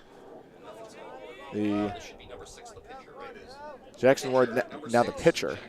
He's going to smack this one into deep right center field, but that's going to be Justin Mills all over that one. Just a little bit too high with not enough juice. First pitch swinging, and he is the 3rd out of the 8th inning. So no runs on 1 hit and 1 man left on base for the Mules in the top of the 8th. For the bottom of the 8th, we've got Will Burgess, Ryan Day, and Justin Mills coming up. So don't go anywhere. We've got 2 more half innings coming right at you. We'll be right back. Quiz later, Sid. You failed. Well, Sorry for you. Never Yeah. No more brownies for you, Sid. That's it. Burgess Shutting you off. Day and Burgess Day and Mills. That was The law firm of Burgess Day and Mills. Exactly. Another brownie? twist Or my two. arm. On your Twist last, my arm a little bit your more. last Yeah. inning here. I don't know. Unless there's It's sad. Arm's sad. When I come back and visit, can I get like a guest spot? Of course, Hey, I'll give you a guest spot on PA if you Yeah, want. I said you yeah. better come back. No, I'll be back. No worries about that. That's what they all say. Nobody ever does. Yeah. He says he wants to live in Boston. I like That's Boston. all right. We have others who live in Boston. That's true. They never come back. Our good friend Jordan, Jason, Jared, that Oh, yeah, I right, never right, got right. yeah. I'll be back. Yeah, never again. Well, do we know for sure? I mean, he said he was here. Well, I'm either going to be in Vermont or literally living on campus because those are the two living situations that I've got lined up. So Where in Vermont would you be? this place called Craftsbury, about 45 minutes northeast of Stowe. It's bumblefuck nowhere as it gets, but it's got a I was gonna say, if you like to ski, it sounds like it'd be a nice area for that. it's got a running place that would support Oh, me, like okay. room and board and all that shit. So I wouldn't actually need a job. Got it. That's the important bit. Hey Mac, the hotspot's on 4%. Do you think we'll finish this game before? Because I thought, I mean, I can switch over, but I'm actually just trying to see if we can make it. I don't give a shit. If it cuts out, it cuts out. It's not gonna cut out, but I really just want to finish this because it was like at 20%, like Do we in not the have like a third. charging? Well, port you out here? can't charge it at the same time. That's dumb. It just like stops working. That's Yeah, that's a really dumb feature. I know. It has quite a long battery life. I mean, it's been going since noon today. Yeah, I suppose so. But it's the race of My dad just asked, "How's that brownie?" For what? He just asked me, "How's that brownie?" Hey, Oh. I wasn't getting picked up on one of these mics. Aha, okay. Leading off for the Jumbos at the bottom of the 8th inning, the second baseman, number 5, Will Burgess. Will Burgess leading off things for the Jumbos here in the bottom of the 8th inning. The law firm of Burgess, Day and Mills rounding out things for the Jumbos out here. Oh, well, I gotta keep the streak alive. Ward's first offering to Burgess is high. Brings the count to 1-0. And I know the right Ward's taking his time. It's gotten colder again. The wind has not moderated much, if at all. Day's going to smack that one into right center field, but lofted high. And easy pickings for the center fielder, Trevoloni, to put away. 2 down in the bottom of the 8th. This one's for you, We Andrew. were saying a lot of work to do for everyone around here.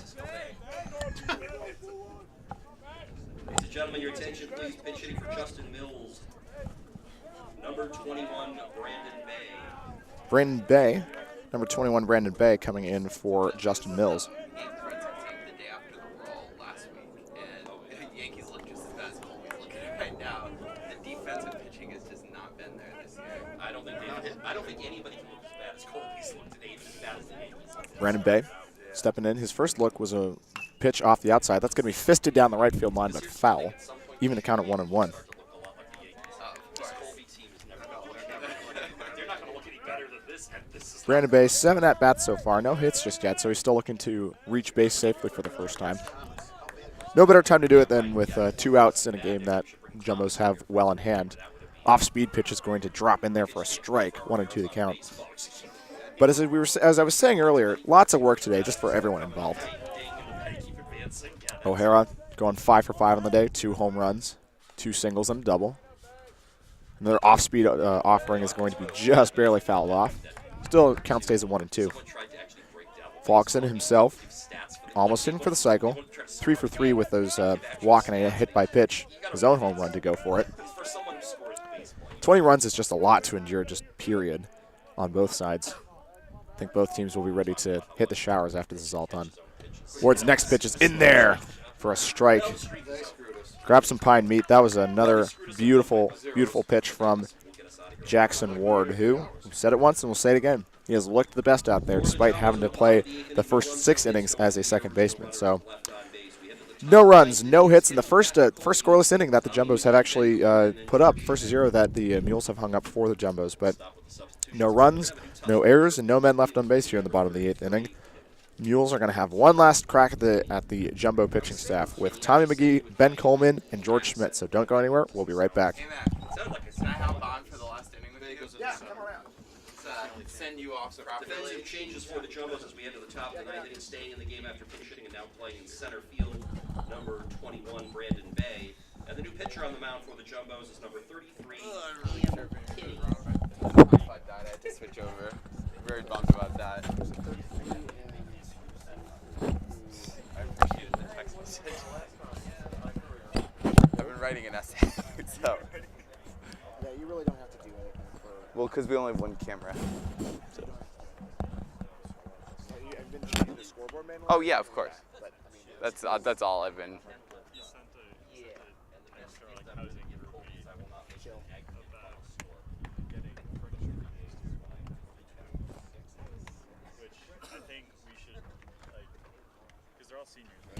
No, they're not actually seniors. They're just moving.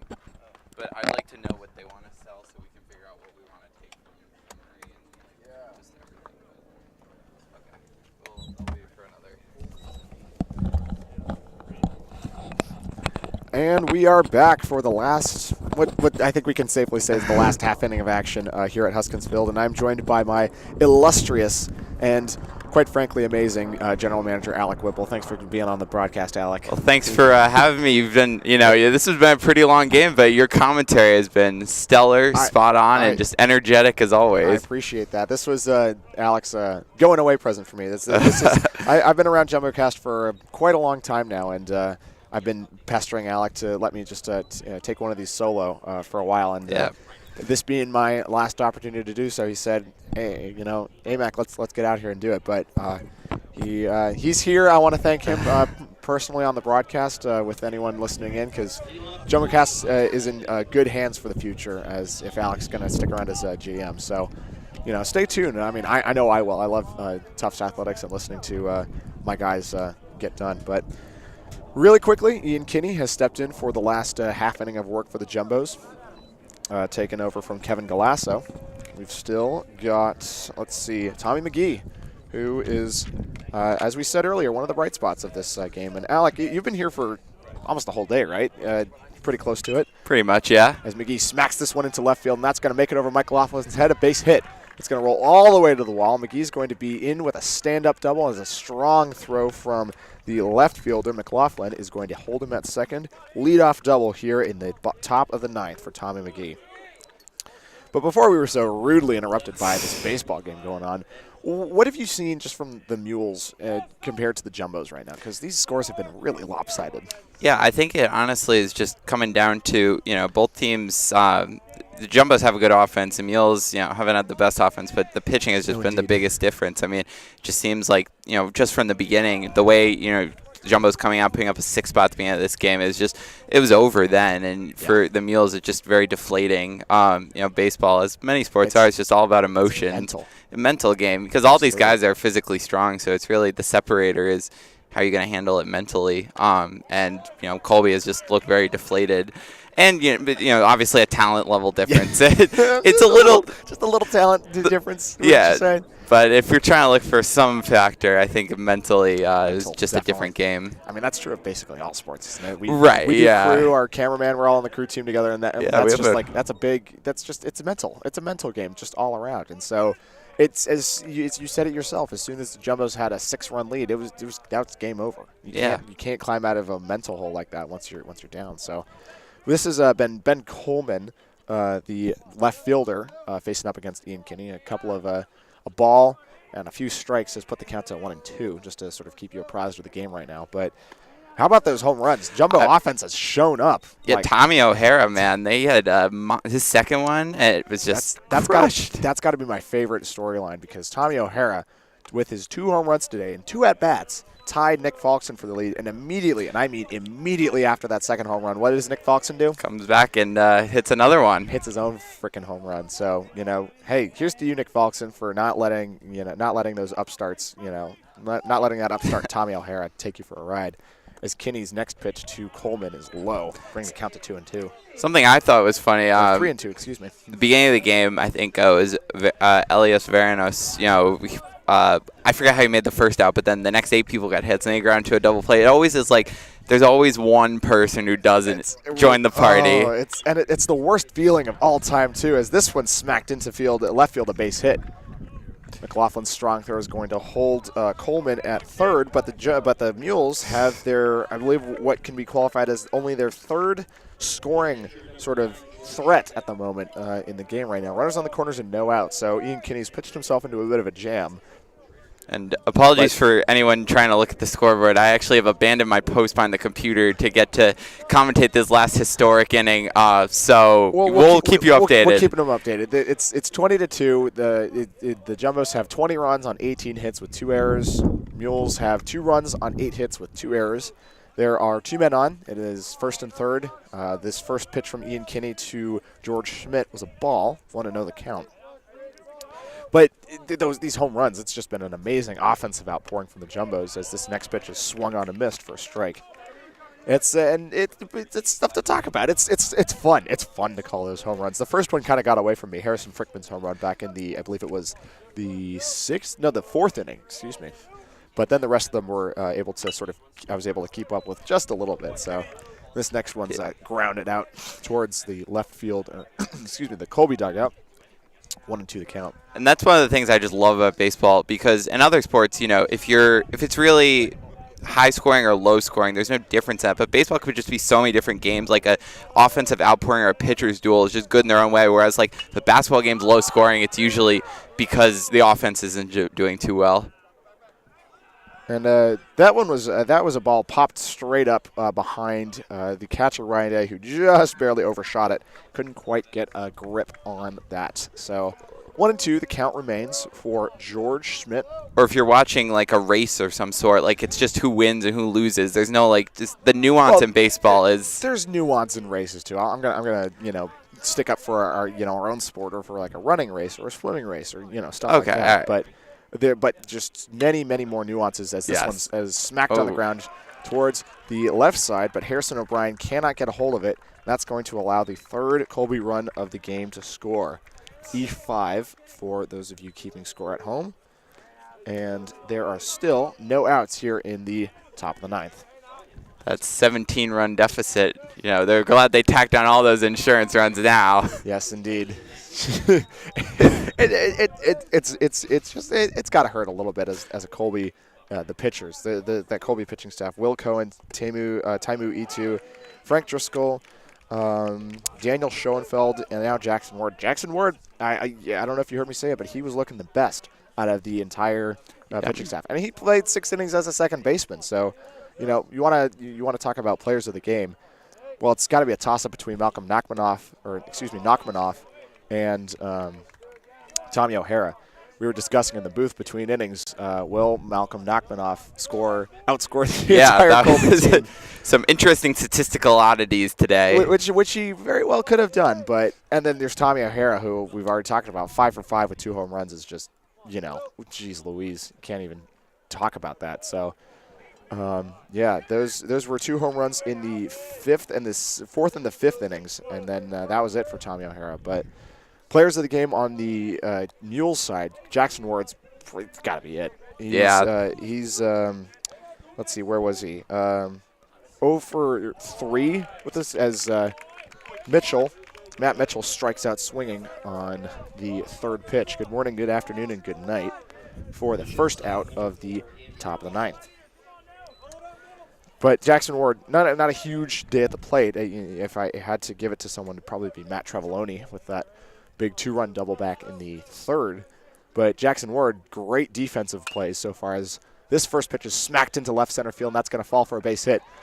It's going to be cut off just barely by Justin Mills, Brandon Bay. That's going to be take a weird hop. And that's going to be a big 2-run double for, just a 1-run double, as it was men on first and second. Coleman scores from second. George Schmidt, who reached base on the error, will come around to third.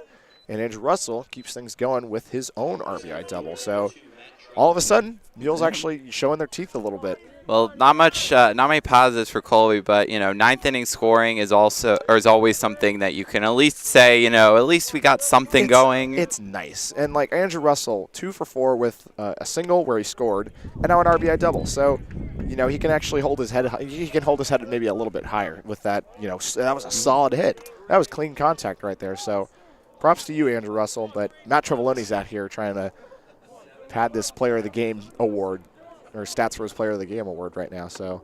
Yeah, Paul O'Neill in the Yankees broadcast he had a theory that if a team did well in the ninth inning offensively, then they'd come like the next game, and that would be like a good sign of future success. It's a little different when you only play on the weekends, but maybe Colby can take something from that. I'd take a look. I'm going to watch out for Colby on this next one. So let's see if Matt Trevoloni can smack this one on the ground. Another base hit. That's going to make it all the way out to the wall.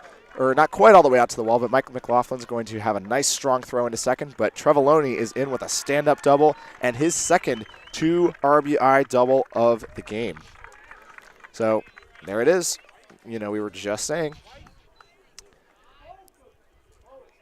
So congratulations, Matt Trevoloni. You have easily made your case for offensive player of the game, at least, if not necessarily defensive player. But 4 runs in the ninth is usually a big deal. Yeah. But, from the Tufts perspective, probably just trying to throw strikes and, get out of here. Is not the case anymore. So yeah.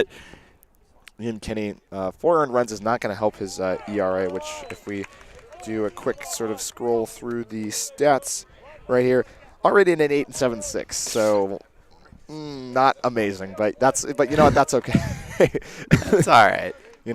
Get some time in here, and it's outings like this which aren't actually all that bad. As this one from Tyler Mulberry is smashed down the left field line for a foul ball, designer strike, as it were. 0-2 the count. Excuse me. So I have to ask: has the solo broadcast experience been everything you hoped? So what's your impression? It honestly kind of has. You've had a long time in this game. I mean, this has not been a short game, so plenty of time for you to talk. It's been amazing because. Anyone who knows me, as this ball falls in for a ball, misses the zone. Anyone who knows me knows I like to talk, and oftentimes I don't even need a partner for conversation. I just go and go and go, and this has been amazing. I get to talk about the sport that I love, and nobody gets in my way. As Kean's next pitch misses the zone, and looked like Mulberry had actually swung, but second base umpire says, "Ooh, that was interesting." So the dugout. Well, didn't you hear them complaining? Yeah, I heard. So second base umpire said no swing, and the Tufts umpire and the Tufts dugout just erupted in groans and dislikes as Mulberry corks this one foul, and then second base umpire took offense to that and said, "That's your warning." So. It's the top of the ninth there. Everyone just wants to go. Everyone just wants to go home. Let him go home by calling the strike, but. No, we're here to play baseball and play it right. So Mulberry didn't swing, then he didn't swing. So, and with that, the count goes full for Tyler Mulberry, who flew out to center field in his first time up. But no, this was great, because the thing is, if I had, and I'm not trying to diss any one of our esteemed coworkers who, as Mulberry watches this one sail by for a strike 3 call.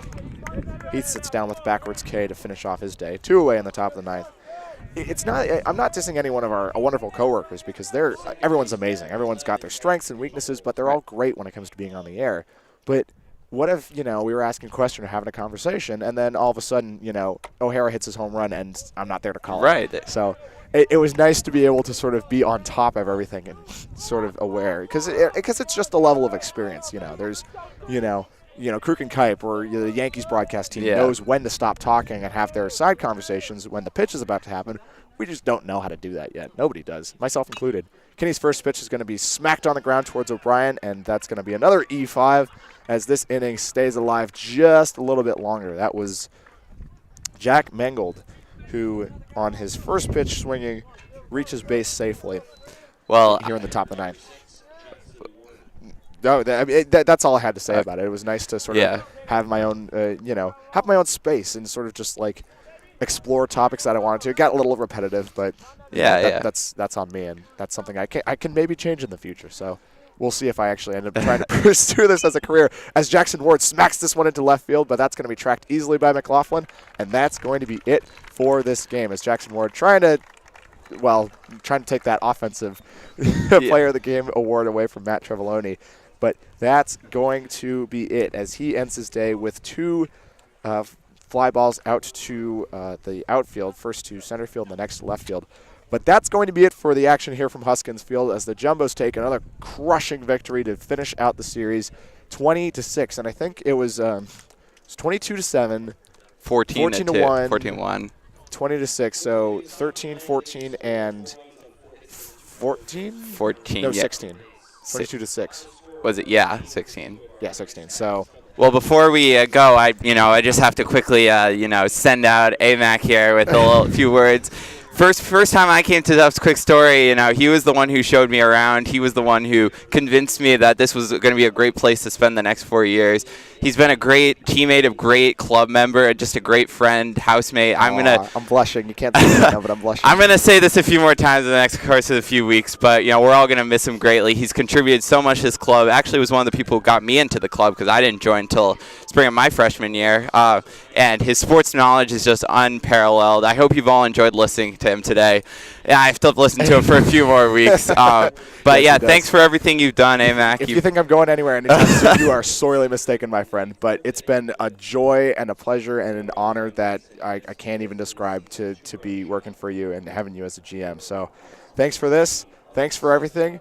Thanks for joining us for this last game of a 3-game set between Tufts and Colby. I won't see you around, but you'll see Alec around, and You'll hear me around. So take care, everyone, and we'll catch you later. Have a good night. All right. I'm gonna be so sad over the next 3 weeks. I can't even I'm gonna actually cry.